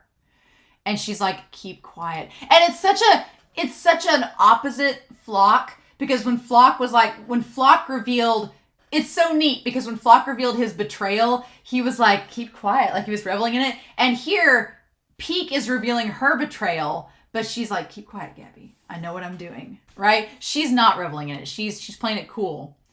And she's like, I take it that you're Eren Yeager. So she has the bandana that shows that she stole it. She's like, I take it you're Eren Yeager, right? Mm-hmm. I love it. Ah! And so Pieck's meeting him. Cool. This is so great. But okay, information available for public disclosure. The Shiganshina district. The fortified residential district of Parody Island, where the operation to retake the Founding Titan began at 845. In the 5 years following the fall of Wall Maria, it was inhabited by Titans. However, with the operation's failure, the hole was plugged by Eren Yeager and the current state of the district is unknown. The primary goal of the new strategy is for the Cart Titan and Jaw Titan to infiltrate Shiganshina, the southernmost district. Okay, so Pieck and Porco. Man, I'm glad I didn't read this because that would have kind of spoiled that Porco was there. I'm glad I didn't read this in the moment because I was really surprised Porco showed up. So glad that didn't get spoiled. Thanks, title card, for spoiling. But yeah, so they don't know that the place has been evacuated. They don't get it. They just know that they have to show up, and that's where they need to go to. Okay, great. And so Gabby listens. If Gabby listens to anybody, she listens to Pieck. And then she's like, Gabby, aim the rifle at Eren. And this is a very important moment for Gabby as a character. And this is the moment that I was like, okay, all right, we're seeing something. Because the Gabby before all of this, the Gabby before episode 11 with Kaya's talk, that Gabby would have not hesitated. She would have been like, got it, got the gun, pointed it, probably would have fired at Eren and killed him. She would not have cared. Gabby would have been reactionary and just did it instantly. But Gabby hesitates. She doesn't immediately want to do it. And Pieck's like, Gabby, come on. And Gabby's like, okay. And she crawls slowly to get it. And Pieck is like, hands out of your pockets. Like, let me see your hands. And he's like, and what if... And this part here, when Eren just straight up calls her bluff, because Eren's not dumb. Eren knows that she's not going to kill him. He's like, no, you're not going to kill me because you need me. You want to have the Founding Titan. He's like, I know what'll happen. If you shoot me and blow my brains out, it's going to go to some random person. He's like, you're not going to do that. Eren definitely knows in this moment he has the high ground. He doesn't know what Pieck is going to do and what she's capable of doing to everyone else in the room, but Eren knows that she's not going to hurt him, right? She can only threaten him, but it's a hollow threat, right? I love this. He's like, what if I refuse? And she's like, then I pull the trigger and your brains hit the floor. Ever seen it? No time to transform. Okay. He's like, and why don't you pull it? If not, why else are you here? So he knows that she has another reason for doing it. He's like, I know you came here to get me for a reason. And I just love how dead-eyed Eren is. Eren shows no emotion. He's so emotionless. He's just like, what are you doing here? You're not going to do this. No. He's just, they both have their poker faces on, and it's like, who's going to have the better poker face? And Pieck wins, right? But he's like, why else would you be here? What happens if I don't listen? And I love that she has the eye, she's like, that's something you'll never know. And she's like, once your brains hit, and then he says, I do know you won't shoot. And I love that his eyes get a little bit wider there. He's like, you aren't allowed to kill the Founding Titan. Again, this all ties back to what Eren told Mikasa, right? It all ties back to Eren viewing them all as slaves. Eren Eren, yeah. This whole thing is that Eren, this is just nonsense. But Eren views, Eren views them all as slaves, right? He views all the Eldians as slaves, okay? That's what he's saying. He's like, I'm the only one free here because I'm making my own decisions and no one can stop me. So I am free. I can do whatever I want and you can't stop me. And it's like, well, that's great for you, Eren. You're the only one that has 3 Titan Shifter powers in you. Glad you've gotten to that point, right? But Eren's like, in that moment, it's like, Eren's like, I'm free, you're not. And you could tell he doesn't like Pieck because he's like, you're a slave to Marley because he's like, your higher ups have told you that you can't kill the Founding Titan. You can't do what you want, right? And God, when he puts his head against the barrel, he's like, your orders are just to retake it. And Gabby's like, what the hell? Like, she just looks so traumatized by this whole thing. And he says, but for that, you'd have to turn into a Titan and eat me alive, right? So Eren, I love that he leans into her in the gun. God, that scene's so good. It's so good. He's like, you're not going to do it. You're not going to do it at all, are you? I love it. This scene is so damn good. It's so great. And then Gabby, in that moment, when Gabby sees that her friend Pieck might be threatened, that's when she raises the gun. Before then, she didn't want to shoot Eren. She was like, no, I don't want to do it. I'm hesitating. But the moment he gets to where he could threaten her, she's like, nope. Oh my gosh. And I love Pieck is like, now that we know that Pieck was setting this all up, in this moment, you can't see Pieck's eyes. Her bangs are covering her eyes. But in that moment, Pieck is deciding, she's like, okay, Eren, this guy's smart. He knows what's up. So how am I going to trick him? And again, the best lie has some truth mixed in. So Pieck's like, I'm not afraid to do this. So fine. Okay. She's like, Gabby, take your finger off the trigger. Because she knows that Gabby would do it. Okay. And he says, you're not the only one who would pay for defying the military. And then Eren's going to throw it in her face. He's like, I know what's going to happen if you defy the military. You're doing this because you have family that you care about. Your family is in the zone too, and they would pay. And Pieck is like, She's like, you're going to play that card? Oh, bitch, you're going to play that card? Like, I like the Pieck's face. She's just like, really? We're going there? And she's like, yeah, I won't shoot. And eating you. And I like in this moment, Eren's face, he's kind of like, well, that was easy. Eren's like, oh, that was easier than I thought. Because Pieck's like, I won't shoot. And eating you doesn't seem possible either. So, and from there, Gabby's like, you're giving up? I like that Gabby is smart. Gabby figures it out. Gabby's like, you're just going to stop? I like how perceptive Gabby is in this moment. And so Pieck, being as smart as she is, you could tell she's been putting all these pieces together, waiting to use them at the right time, right? She's like, okay, if plan A doesn't work, I'll fall back on plan B. If plan B doesn't work, I'll fall back on plan C. Pieck has like a whole arsenal of ideas. And again, Zeke noted that Pieck is perceptive. She's a thinker. She's smart. She's the most like intelligent one of the crew. Eren doesn't know this about Pieck, which is fun because we, the audience, can see how the gears are turning. And Pieck's like, you found my footprints when I invaded, right? She's like, you knew I was coming. And I like that she's like, I thought I did well sneaking into your midst without being caught. Pieck! She is playing Eren. She's praising him. She's like, you're so smart. You figured me out. I thought I could do it, but you've seen through my ruse. Like, Pieck is like playing like a fiddle. She's like, I'm going to do whatever I can to get you, like, girl, to get you on my side. To make you not suspect me. I love this. It's great. And she lowers her hand. She's like, but I have other reasons for not shooting. If you use the Founder's Titan's powers, couldn't you defeat Marley? And then we're going to go into this. So this whole conversation.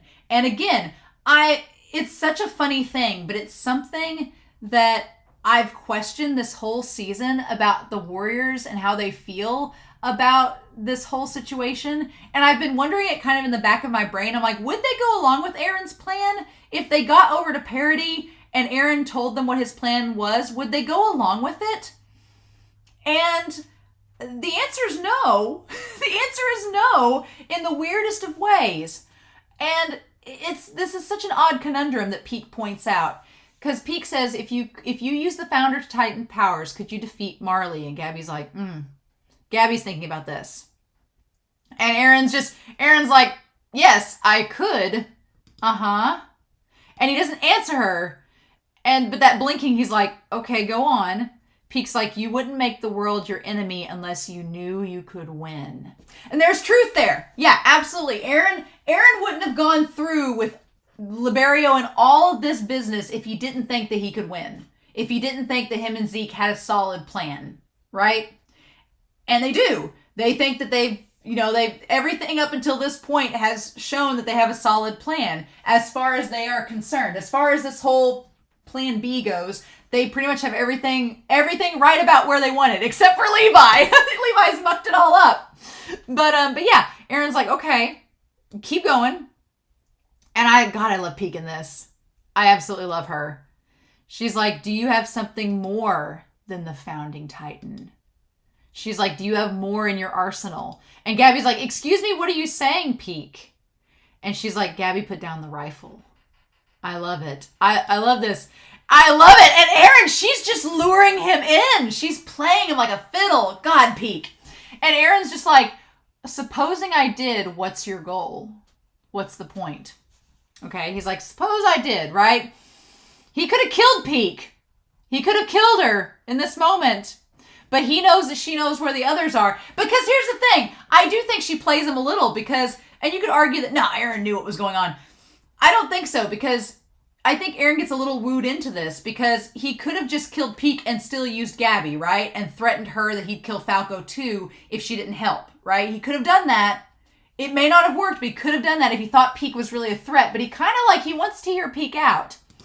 And Pieck's like, what's your goal? And she says to free all Eldians in Marley and around the world. And she looks away when she says that. She looks away. It's exactly like Zeke. God, it's like Zeke. The looking away.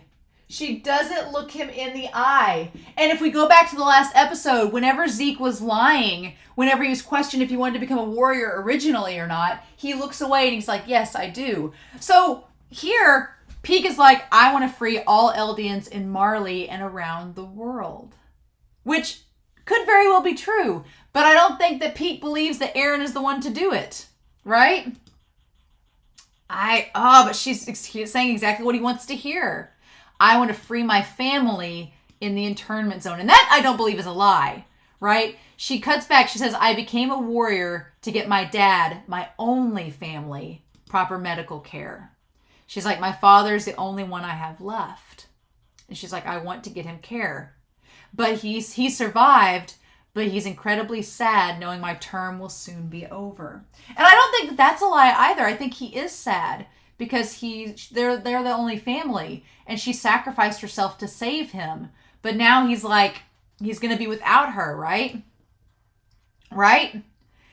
And so it's so interesting. Before I die and leave him behind, I want to show him Eldia has a bright future. But here's the thing. I don't know if Pieck believes that the whole euthanization thing, which they don't even know about that yet. I don't think that the euthanization thing is a bright future for Eldia. It's just getting rid of Eldia. It's not giving them any future at all. It's just their future is they have none. They just won't exist, right? For that, Marley needs to be crushed, and I'll help however I can. So yeah, I do think that there is a part of Pieck that's like, well, if we did crush Marley, we could be free from them, right? And that's a very Jaegerist mentality. The Jaegerists don't know about this plan. They just know about this plan. So Pieck is catering to this.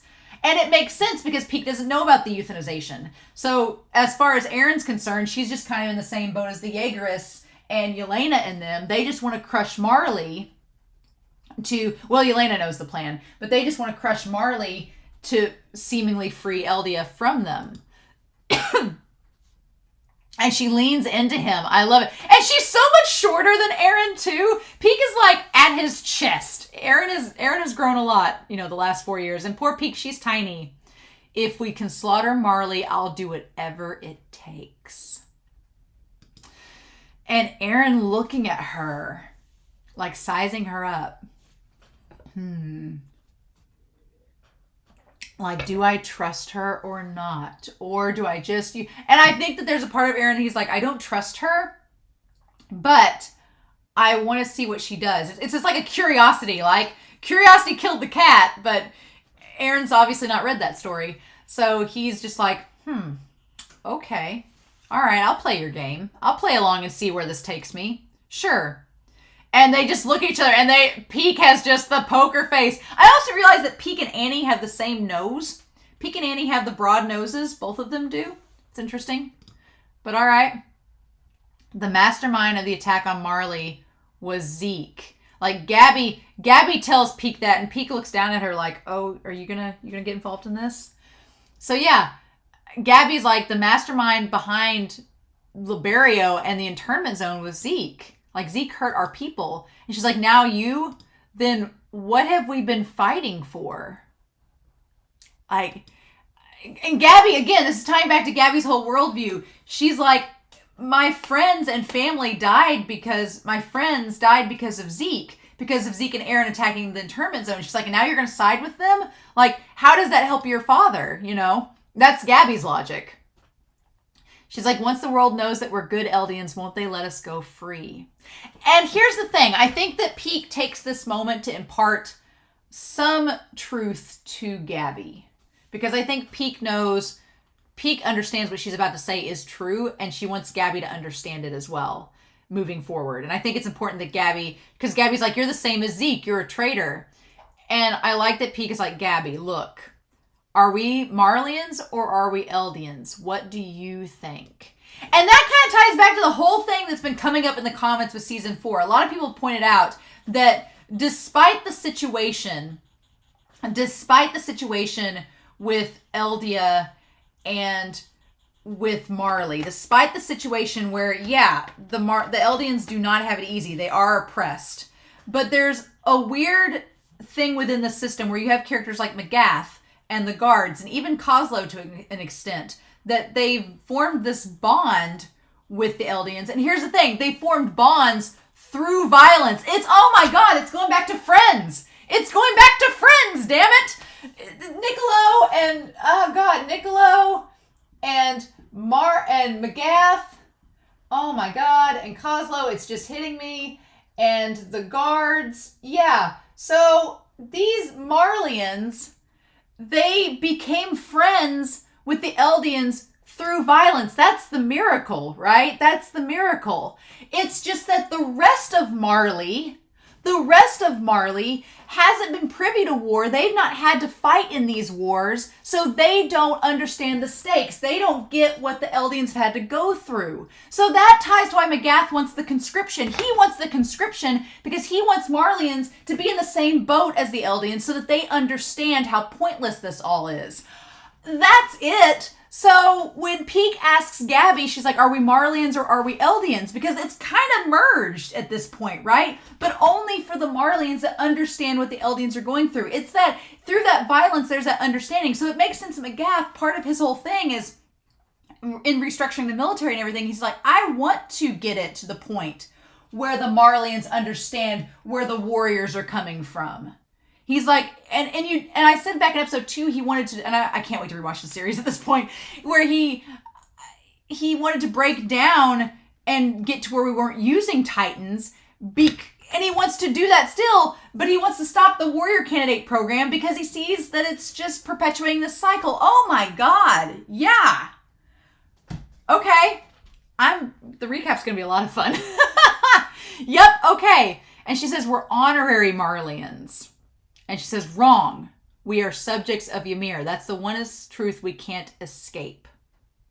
So yeah, she's like, no matter where we're from, we're subjects of Ymir. And that's kind of like, that's sort of what, going back to what Eren, I think this is what convinces Eren too, is that she says we are subjects of Ymir. And she's not lying. She's like, no, we're not Marlians. We're not Eldians. We are subjects of Ymir. That's what we are. Eren assumes that means that we're a monster, right? And that we deserve death. And I don't think Pieck believes that, but in this moment, she's just trying to tell Gabby, she's like, it doesn't matter what we are. We're subjects of Ymir. no matter what we're called, we're a race that can turn into titans. Right? And she doesn't say that that's bad. Pieck doesn't say that that's bad. She doesn't call them monsters. She doesn't say we're monsters. She's like, we are a race that can turn into titans. That's what we are. There's no escaping that. No matter what, no matter how it works, that's what it is. And when she confronts Gabby about it, she's like, but like we saw at Fort Slava, Titan power is on its way out. That's the thing too, right? That's the thing too. And before she says the next line here, I wanted to bring that up. She brings up the fact, as soon as Marley can't use us, they'll slaughter us all. That's the thing with this whole plan here, is that it seems kind of pointless too, because as we've noted at the beginning of this series, that the rest of the world has made technology that can kill Titans. So eventually, like Magath has noted, like Pieck notes here, the Titans are eventually going to become obsolete anyway. They're not going to be the defining force. They're not going to be a dominating force anymore. At some point, it's going to get to where the rest of the world is going to be on equal footing with the Titans. So it won't matter. So this whole thing, this euthanization, it's not going to stop the rest of the world from fighting with each other. It's just an easy way out for Eren and them to say, like, okay, well, now the Eldians won't be part of it. It's just taking a spoke out of the wheel. It doesn't solve the problem. Whereas Magath seems to think that, okay, if we stop the Titan program and we all just, if the Eldians can come together with the people of Marley and maybe realize, yeah, this whole Titan thing's not going to work anymore, then what do we do? I mean, yeah, the one thing is, like Pieck says, they could just slaughter them all. They could just do population control and slaughter them all.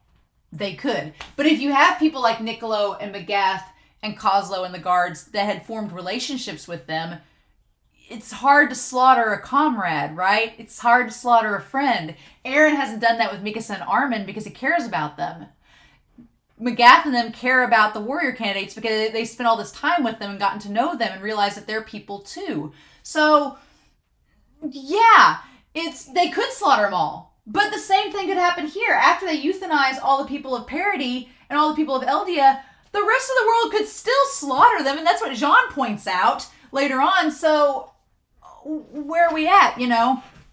But yeah, she points out that they'll slaughter us all. As soon as Marley can't use us, they'll slaughter us all. So even if we prove we're good Eldians, there's zero chance that we're freed, right? Just proving that we're good isn't enough. And poor Gabby, it's like, this whole season has been taking Gabby's character and being like, here's everything you thought you knew. Wrong. We have to secure our right to live with our own hands. That's the thing. We have to secure our right to live with our own hands. And that is very much what Eren is trying to do through this plan. But it's Eren. But what Pieck is saying is that we ourselves secure our own right. No one else is doing it for us. And with this plan, Eren's kind of doing it for them. So it is, there's a little difference there. It's interesting. She's like, we have to secure our right. And then I like that Eren comes up and he says, prove it.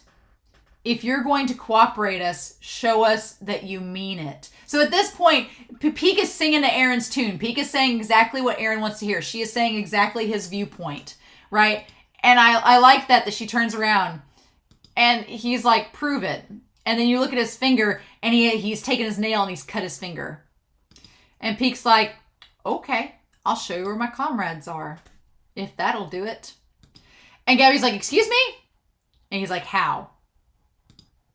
If we go to the roof, I can point out where they are. And she says that so quickly that in the moment I was like, oh, you were very quick to have an idea of how to prove yourself. You were very quick to have that idea. So I was like, okay, Pieck. And I think that Eren is onto her. He's like, something's going to happen on the rooftop, but he doesn't know what.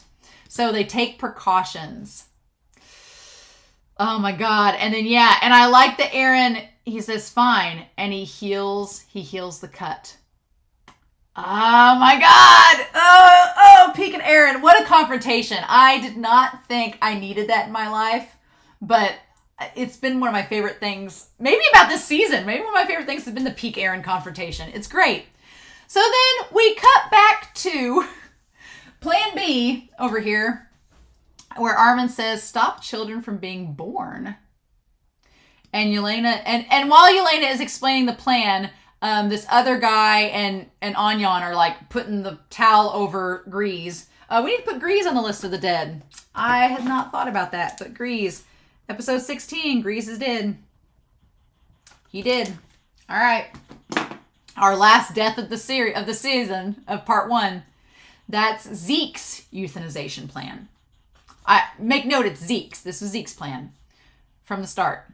And I like that Elena has conveniently found herself a chair. She's like, I'm tired of standing up. I need a chair. Somebody go get me one. If I'm going to tell this elaborate story, all the suffering brought about by Titans will disappear from the world. So yeah, the Titans will no longer be a threat. Gradually, peacefully. We're just going to peacefully euthanize you all. It's fine. We're just going to peacefully wipe you out. And then I like that Jean's like, wait, how is that peaceful? He's like, hold the phone. I like that Jean's like, if the subjects of Ymir slowly die out, we'll only have geezers to defend in the end. Right? So yeah, and then poor Kaya, like Sasha's mom is holding Kaya. Like Kaya is so sad. And Connie has gone over to sit with them. Like, oh my gosh. Like, and Sasha's dad's just like, He's like, yeah, if the subjects of Ymir slowly die out, we'll only have geezers to defend in the end. Like, if somebody attacks us, it's not going to work. Like, how do we protect ourselves? Do you think they'll leave us alone? He's like, yeah, do you think that once we're all euthanized, they're just going to let us live out our days here without threatening us? You all have proven that wrong. He's like, no. And then Elena's like, the rumbling can serve as a deterrent as long as the founding Titan. So the rumbling does factor into this, okay? So the rumbling does factor in. The rumbling is going to be a deterrent, okay? So maybe we're not going to tell the world about the euthanization plan yet. Maybe we're going to keep that hush-hush, right? And only the people inside the walls will know about it. So the rumbling can serve as a deterrent, all right? As long as the founding Titan and the royal bloodlines are preserved. Okay. So this is like, it has to be a voluntary euthanization. Like getting the founding Titan to euthanize everybody is only part of this, right? So to keep from what John and I have been speculating is problem thing, then in order to keep that, the founding Titan and the royal bloodline has to keep going. Okay. So that was always on the table. That was always a thing, right? They have to be preserved. Fortunately, Queen Historia was blessed with an heir. So it's almost like Elena, damn it, she intended this to go down. Elena was like, well, thank God Historia's going to have a kid. But, so, interesting. Fortunately, Queen Historia was blessed with an heir. So she is going to have a kid. Right? As long as the subjects of Ymir inherit the founder until the child passes away. Oh, okay. So, wait a minute. Let's think about this. As long as they inherit the founder until her child passes away. But, okay, wait a minute. Okay, hold on. So the founder would have to be passed on until the child passes away. Okay. So, okay. So the founder would pass on, let's say the founder passes on 13 years. But then, that part is curious, because when are they planning on euthanizing everybody? After the rumbling? After they do the rumbling, they're going to euthanize? Okay. So, inherit until her child passes away. Okay, let me finish the sentence here. Then, you talk like this is a sure thing. Okay, so that child that is just about to be born, but we established that for the founder Titan and the royal bloodline thing to work, then the royal bloodline member has to be a Titan shifter, right? They have to become a Titan shifter. Historia's only having one child, so that one child is only going to be good for 13 of those years, right? Because let's say the founding titan right now is Eren. If Eren passes it on to somebody in, let's say, 4 years from now, let's say that it's passed on, okay, that child's going to be 4 years old.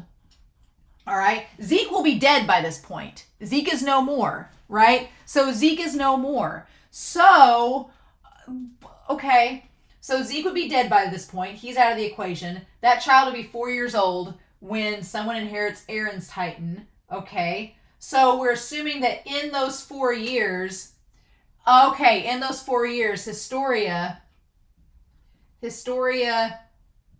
but here's the thing, if you activate the euthanization, do you just pick Historia to not be would Historia be the only one not euthanized? Is that what you're saying?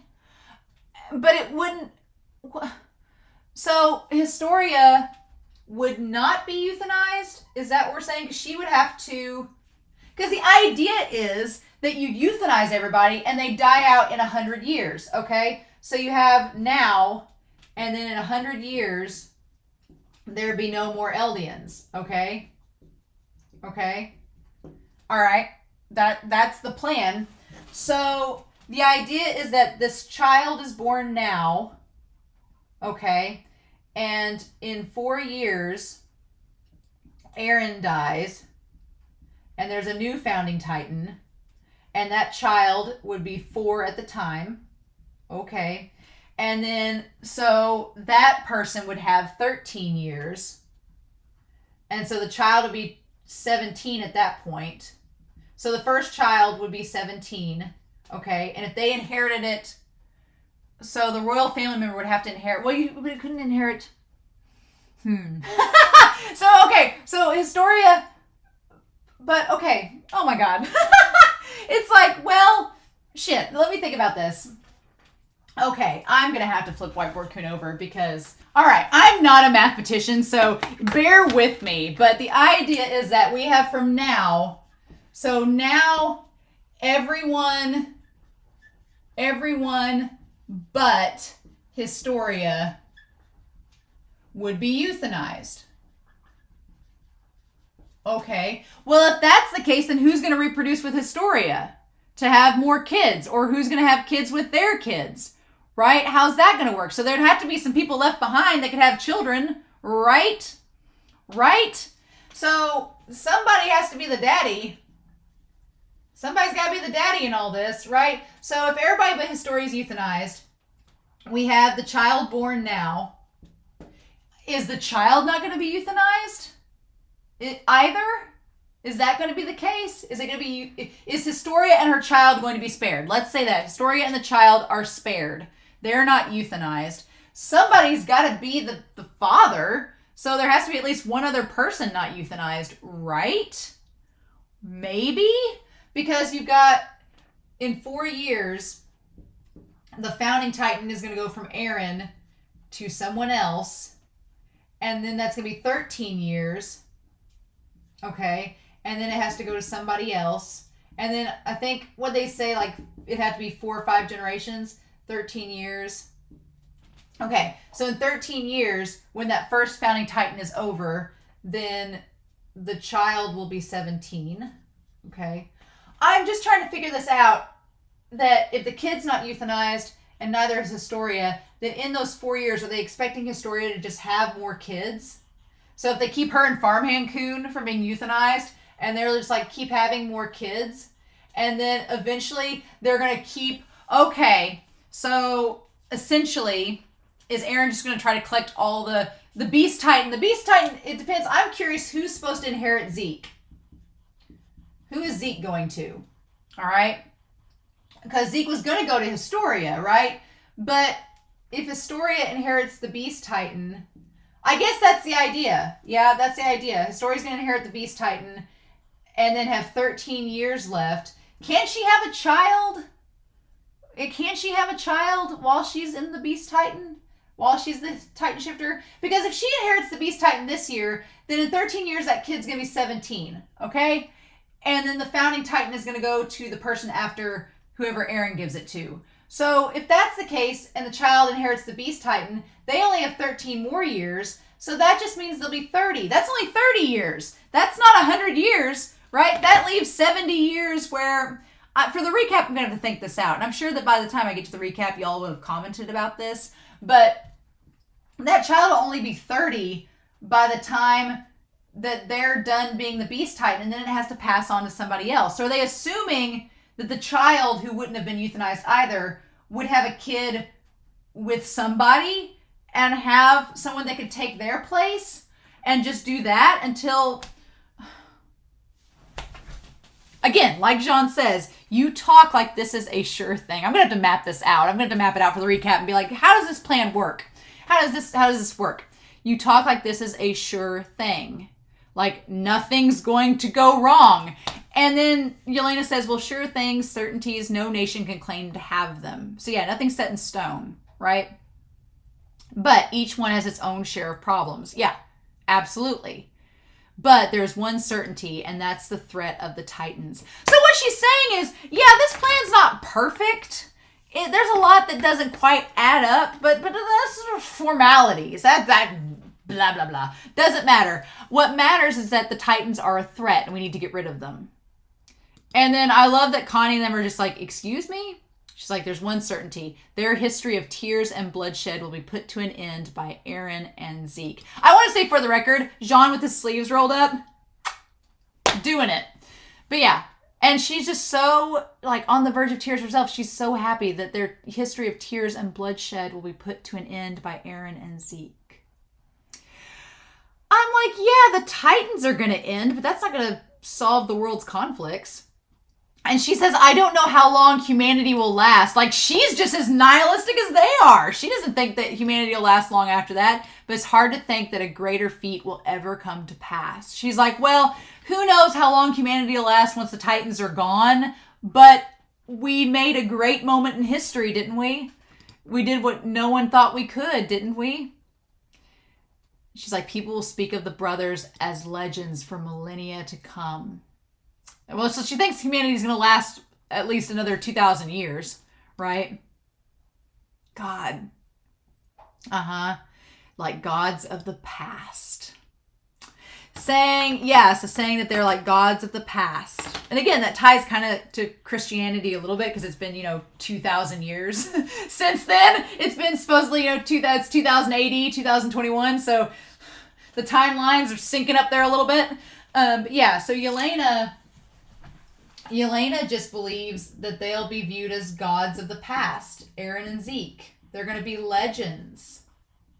That they're just legends. And she's like, she's saying that we tried. She's like, whatever happens to humanity, this will be like this great moment in history that everyone will remember. That is remembered, right? It'll be this legend that people tell of how these two brothers came together and they tried to save humanity. They tried to save the world. So whether or not they succeed, she's like, no plan is foolproof, but their legends will live on, their legacy. Even after their deaths, they'll be seen as saviors who shone over humanity. So she's like, no matter what happens to Eldia, the fact that you all die is inconsequential. The rest of the world will view them as saviors. She'll view them as saviors of humanity. So she's like, I really don't care what happens to all of you Eldians. I guess if you die and you don't make it 100 years, whatevs. The point is that the rest of the world will remember them as heroes, as gods. And then in that moment, Armin starts to cry. And this part was interesting. And Armin just like breaking down. And she's like, is something wrong? And he says, no, but to think your cause was so noble. And when he lifts his head up, it touched my heart. And I wonder if that's truly Armin talking or if that's Bertolt in there too. I don't know. Armin's interesting that. So Armin, I'm interested in the next season. But you know what? Oh my God. Okay. Armin's like, the fact that you're so, what did he say there? I want to get that. I want to get that exactly. I just had a thought. To think your cause was so noble. Okay. Your cause was so noble. All right. So I don't know if Armin is on board with this plan or not. I don't know if Armin thinks it's a good idea or a bad idea, but he says that your cause was so noble that it touched him. He's like, you really believe you're doing something good. He's like, you really are believing something. You think you guys are the saviors of humanity. To think your cause was so noble, it touched my heart, that you think you're doing such good, right? Okay, and his eyes shining. And Elena is like, oh, he gets it. He understands. But here's the thing. Armin's a demon. He is. So I'm like, so it could go either way. Either Armin thinks this plan is good. Jean does not, but maybe Armin does. So maybe that's the case. Your cause was so noble. And maybe Armin is just breaking down. But also I think that Armin is maybe seeing why Eren is acting this way. He's like, oh, of course Eren would think this cause is noble. Of course he would think this is the way to go out. I wonder if Armin's piecing the puzzle together and being like, of course he would think this. Maybe Armin's figuring out that it's all making sense now, Eren's actions, and why he's doing what he's doing. And that's why Armin comments on it. But Armin has used words to sway people before. So he plays Armin above and below. He plays Elena like a fiddle, just like Pieck did Eren, right? Because Elena's like, oh, she says that's wonderful. She's like, you understand. Like Elena's like, you get where we're coming from. Whoa, I'm so curious to see the aftermath of this moment between Elena and Armin, because Armin just got on Elena's good side, right? Interesting. And he's crying, and she's like, I'm glad you understand. And Connie and John and Niccolo and them were like they just, he's crying and they feel bad for him.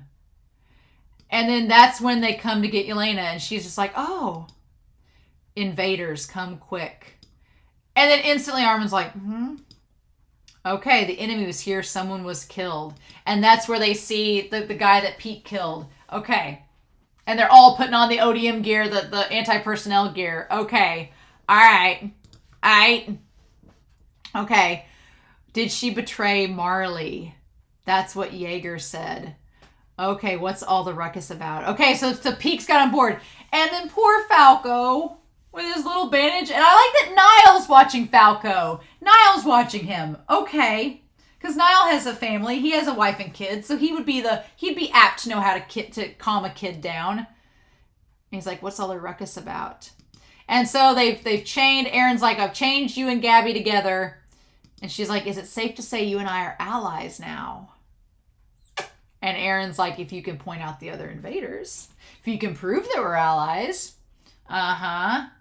Until then, you'll be cuffed to the Marley kid. So Gabby has gone from the brat that killed Sasha to the Marley kid.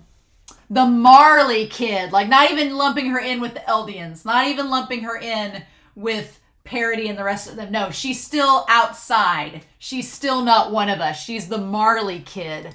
Ooh, I love it. If you try to transform, she'll bite the dust. So that's pretty cruel because, yeah, Gabby has no defense. So if Pieck tries anything, Gabby's screwed. And then I like that Pieck's like, don't worry, this kid will come around soon enough. She's like, And oh my God. And the guy, when they cut to the garrisons and everything, the people in the Survey Corps, that one guy kind of looked like Reiner for a second with the beard and the mustache. And for a second, I'm like, did Reiner grow a mustache? Nah, Reiner's hotter than that.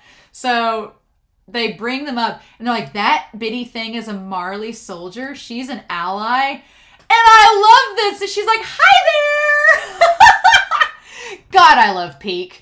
I freaking love her. She's amazing.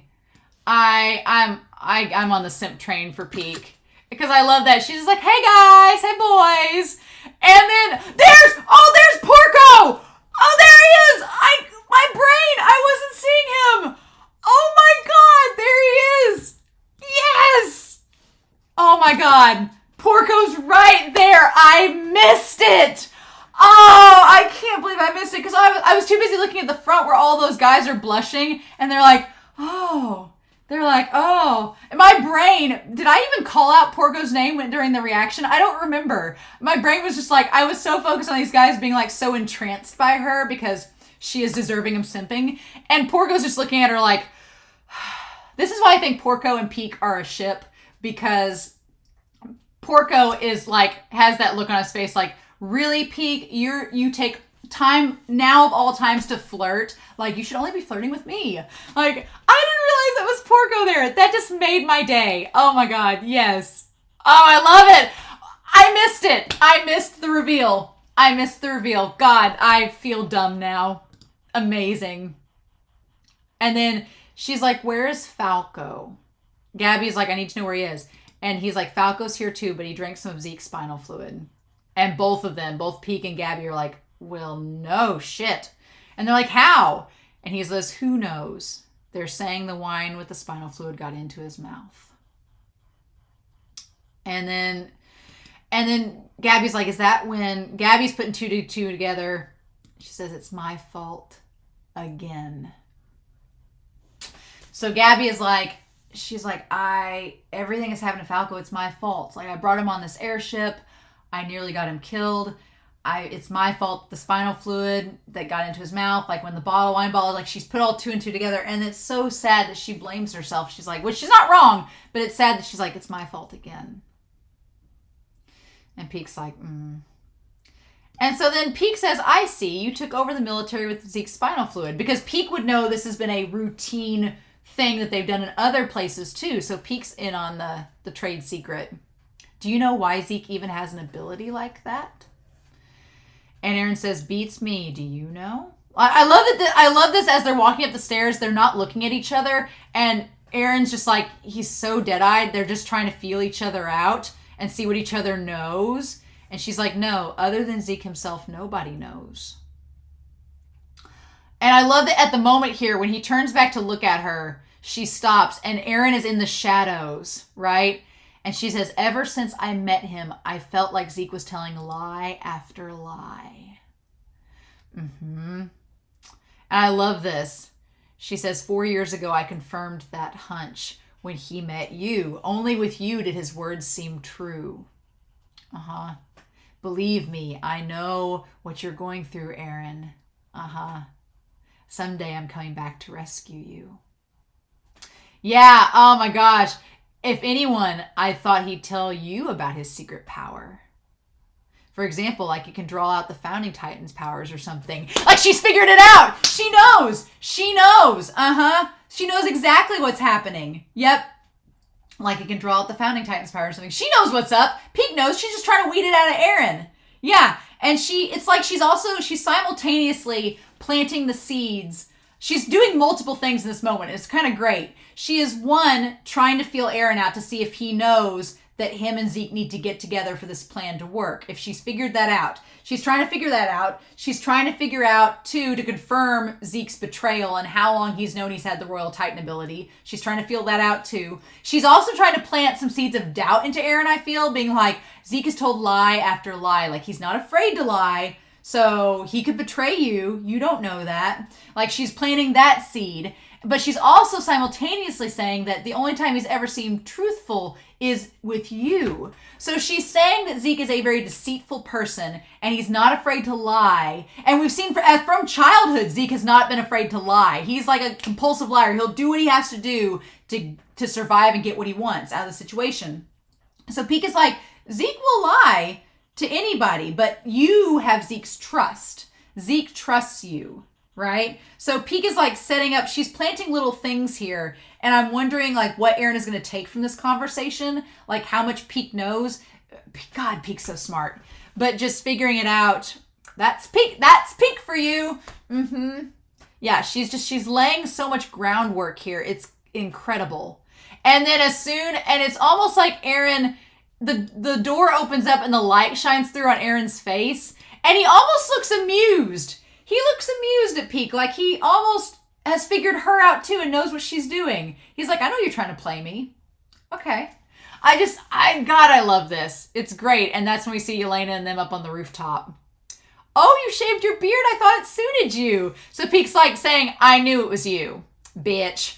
And Yelena's like, Like, no love lost between Elena and Pieck. I said something about Elena and Pieck being a ship earlier back in episode 8, and everybody on Patreon was like, no. God, I love it. And then Pieck, her walking out there with Gabby with all the guns pointed at her. God, like, the balls on this girl. And Yelena's like, Eren, it is not safe to trust that woman. And Eren says, yeah, I don't trust her either, but it's mutual. Like, we mutually distrust one another. And she doesn't trust me, I don't trust her. And, oh my God, this is so great. Everything from season 1, my theories about antagonist Eren, everything has led to this point. And it's not soul cleansing, but it's such a great cathartic moment, like coming full circle. It's not that I agree that Eren's the antagonist completely. Eren is a tragic figure. Eren and Zeke are tragic figures. We'll talk in the recap about it. But Eren and Zeke are very tragic characters. It's not that I think that Eren is like evil or anything. I don't. But it is so refreshing to see Isayama as a writer. I think that's what soul cleansing is, seeing when a writer sets something up and they bring it back and it comes full circle in the most perfect of ways. This whole season has made us empathize with Marley and understand the Eldians and the warriors and understand their side of things. It's something I've wanted to see since season 1. And I knew the story was more complicated. I had no clue it would be this complicated and this realistic.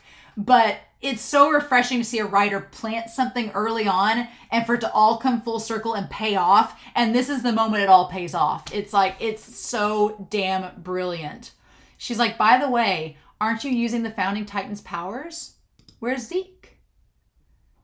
Like, she's saying, you can't, like, aren't you using the Founding Titan powers? You can't without him, right? Where's he at? Like, she's just picking Eren, and Eren starts to look like he's starting to get a little aggravated. He's like, you've played your hand. You've been throwing cards at me now. When are we going to play? When are we going to have our bet? And it's so reminiscent of Smile, too. Like, that idea of cornering together. And it's very much like Annie, too. When Annie was like, Armin, you show me your hand. Now I'm going to show you mine.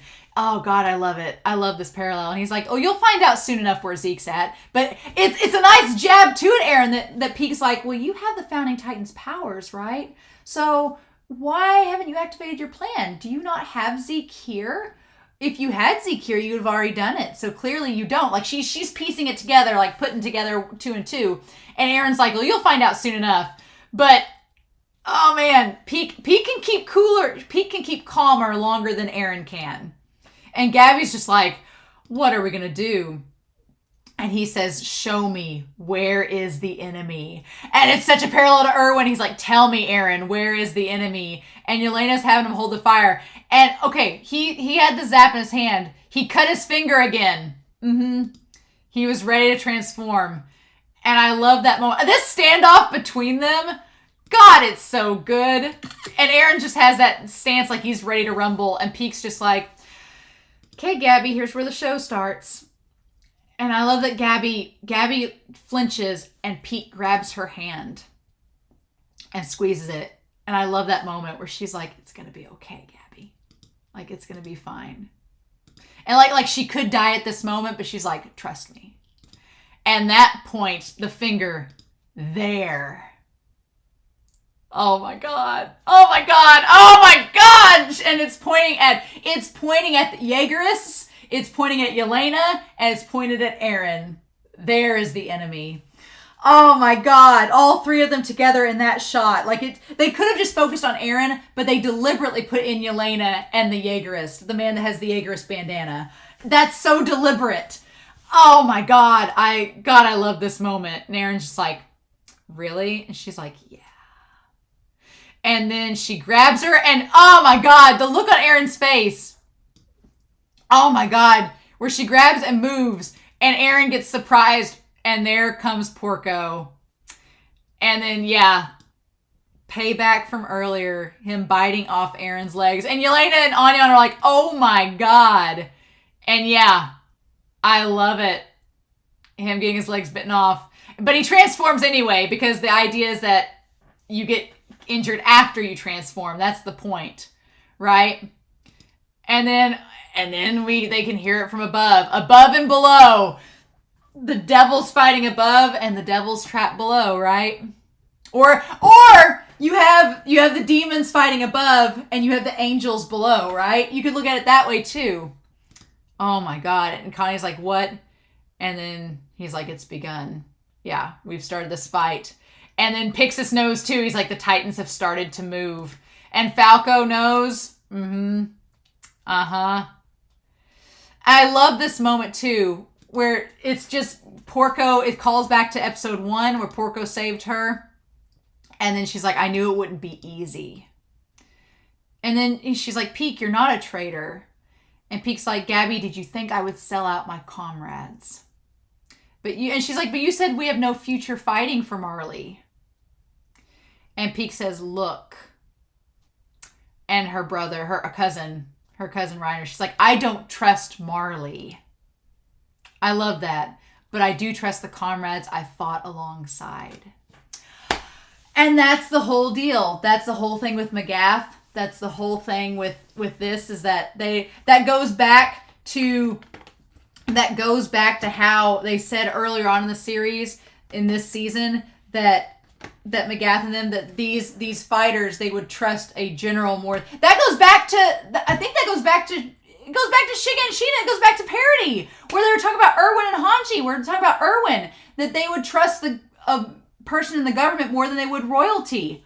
It's the same thing. It's the Marley equivalent of that. They were talking about how back in the Survey Corps, they would trust Erwin over a king because Erwin fought alongside them and shared those struggles and battles with them, and they could form that, from that violence, they had formed that friendship, the miracle. You're seeing Pieck saying this is the Marleyan equivalent of that. It's the warriors and McGath and all them. They fought side by side. She's like, I don't trust Marley. Those people don't know what we've been through. They just oppress us and see us as less than human. I don't trust them, but I trust the people I fought alongside. And it's the same. It's the equivalent of that. And then here come the airships. And there's the smoke signal. And there's Reiner and Colt and McGath. All right.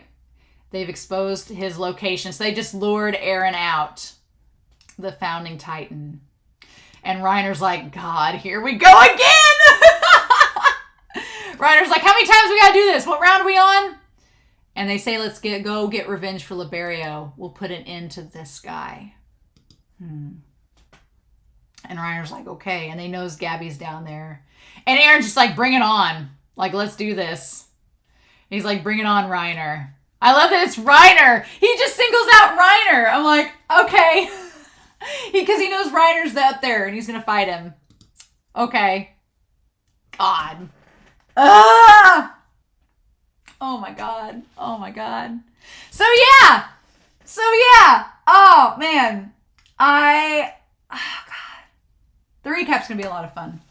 Recap's going to be long. Rewatching this series, rewatching this season, seeing how this entire season 4 part 1 has come full circle. It's come full circle. It's incorporated elements from season 1. It's tied everything back together. God. And the thing about Falco and the birds. And the imagery of the bird flying away and having freedom. And then the thing of Reiner and Gabby. Yep. I just love it. And the idea of the birds flying and it looking like airplanes. God. The imagery is so good in this ED. I'm watching it one more time. And then the bird exploding into like what we see with the founder, with the coordinate. Oh my God. So yeah. So very curious. They leave us on a lot of cliffhangers in this episode. We don't know about Zeke. We don't know about Levi. That's probably my biggest concern at this point, is what's happening with Levi and Zeke and Hanji and Flock. So they're all over there dealing with that business. And then you have Eren. It looks like Eren's about to fight Reiner. He's about to fight Reiner. And he's about to fight Porco and Pieck at the same time. He has the damn Warhammer though, so we're going to use that too. How are Armin? So we basically have all these camps of people, right? We have, in the basement, we have Armin. We have Jean. We have Connie. We have Niccolo. We have Mikasa. And we have the Brouses. Now, I obviously think that the Niccolo and the Brouses are going to try to get out, right? Are going to try to get out and or hide. I think they're going to, because they're the most at risk. They not only will not become Titans in this because they didn't drink the wine, but they don't know how to use the ODM gear. So they are the biggest victims in all this, potentially, because they really can't defend themselves in any way, shape, or form. They can't turn into a Titan, and they can't use the ODM gear. So they're kind of like, they need to just hide somewhere, find a safe spot, whatever needs to happen. But I'm like, we don't know what's going to happen with Connie and them. I'm assuming they're going to try to get out, right? Maybe. They're going to try to get out. We have Niall is with Falco and the other military, I think the military police. They've all drank the wine, so they could turn into Titans at any given moment if Zeke were there. That's it. They've bought themselves some time because Levi has bought them all a lot of time because Zeke is put out of commission. Man, Levi deserves a freaking medal. He has bought them a lot of time because Levi is like, screw this, taking out Zeke right now. And then, Zeke kind of screwed himself over. Huh. Okay. That's really interesting because, yeah, if Zeke hadn't pulled the pin, which how could Zeke have known? But if Zeke hadn't pulled the pin, then Levi was going to get one of the Jaegerists to eat him, but I'm assuming that meant he had to go back to Shiganshina. So really, Zeke kind of screwed himself over. If Zeke had let Levi take him back to Shiganshina to meet up with Pixis and them, then Levi would have gotten caught and Zeke would have been with Eren. So Zeke kind of screwed himself. Huh. How about that? But you have Levi, you have Zeke, you have Hanji, and you have Flock, and you have a bunch of the Jaegerists. You have a bunch of them all over there. And then in the middle of this, you have Eren, you have Gabby, you have Pieck, you have Porco, you have Reiner, and you have Colt. And then Pixis is up here, and then Yelena's there. Like, the gang's all here, except, like, Levi and all them are out that way. But Yelena and Anyan, like, this is just a big battlefield that is about to take place, and it's about to get crazy. I'm ready for it. We'll talk in the recap about, I'm worried that Colt is there, because I'm like, what is Colt going to do, except if maybe Colt's mission is to get Gabby and Falco out of there. Colt's like, I can't turn into a Titan shifter, so I'm going to grab Falco and Gabby and go. But, okay. Damn. So, yeah. What we going to do? That's interesting. Curious. I'm very curious to see what we end up doing with that. So, yeah. God, I have a lot to talk about in the recap, and this has been a very long reaction. Holy cow. This has been a long reaction. Long discussion. I'm super hyped. I'm so hyped up after this episode. I felt renewed, right? Episodes 14 and 15 drained my soul, but I feel replenished. So, yay. So, yeah, I am going to basically go back this week. I'm going to go back and rewatch episodes 1 through 16 in order and make notes for the recap. And I am going to react, or I'm going to talk about the song lyrics for the OP and ED. I've been told to react to the Season 4 Part 1 trailer, but when I get to the point where Eren puts on the jacket, I'm supposed to stop because there's supposedly spoilers for Part 2 after that. So that's what I'm going to do. I'm going to watch Part 1 up until he puts the jacket on, and then I'm going to stop it because I don't want spoilers for Part 2. I'm going to see it in a week, but, you know. So, I'm so excited. So excited. I can't wait. But yeah, so that's going to be the recap. So if y'all leave a comment down below, I will hopefully get to this comment. If it does not make the recap, I will definitely address it when we get to Season 4 Part 2, because that's going to be right around the corner. Okay. We're setting up this big battle. We're going to talk about the plan. I'm going to do some math, some calculations. I feel like I was a little like getting lost there. I need to just sit down and do the math with the whole kid and the plan B thing. And then go from there. So I'm so curious to know your thoughts down below. But in the meantime, Attack on Titan, baby. What an episode. I talked in the ED that I think they could have ended the season on Soul Salvation, but that episode's so dour and depressing that's just like, if you had ended it there, it would have been such a low note to end on. And this episode, it's like the cliffhangers, the setup. I'm so ready. So, in the meantime, I hope y'all have a wonderful week. Please stay safe, take care, and yeah, I'll be back to talk to y'all in the recap, review, and RIP for Season 4, Part 1. See y'all then, guys.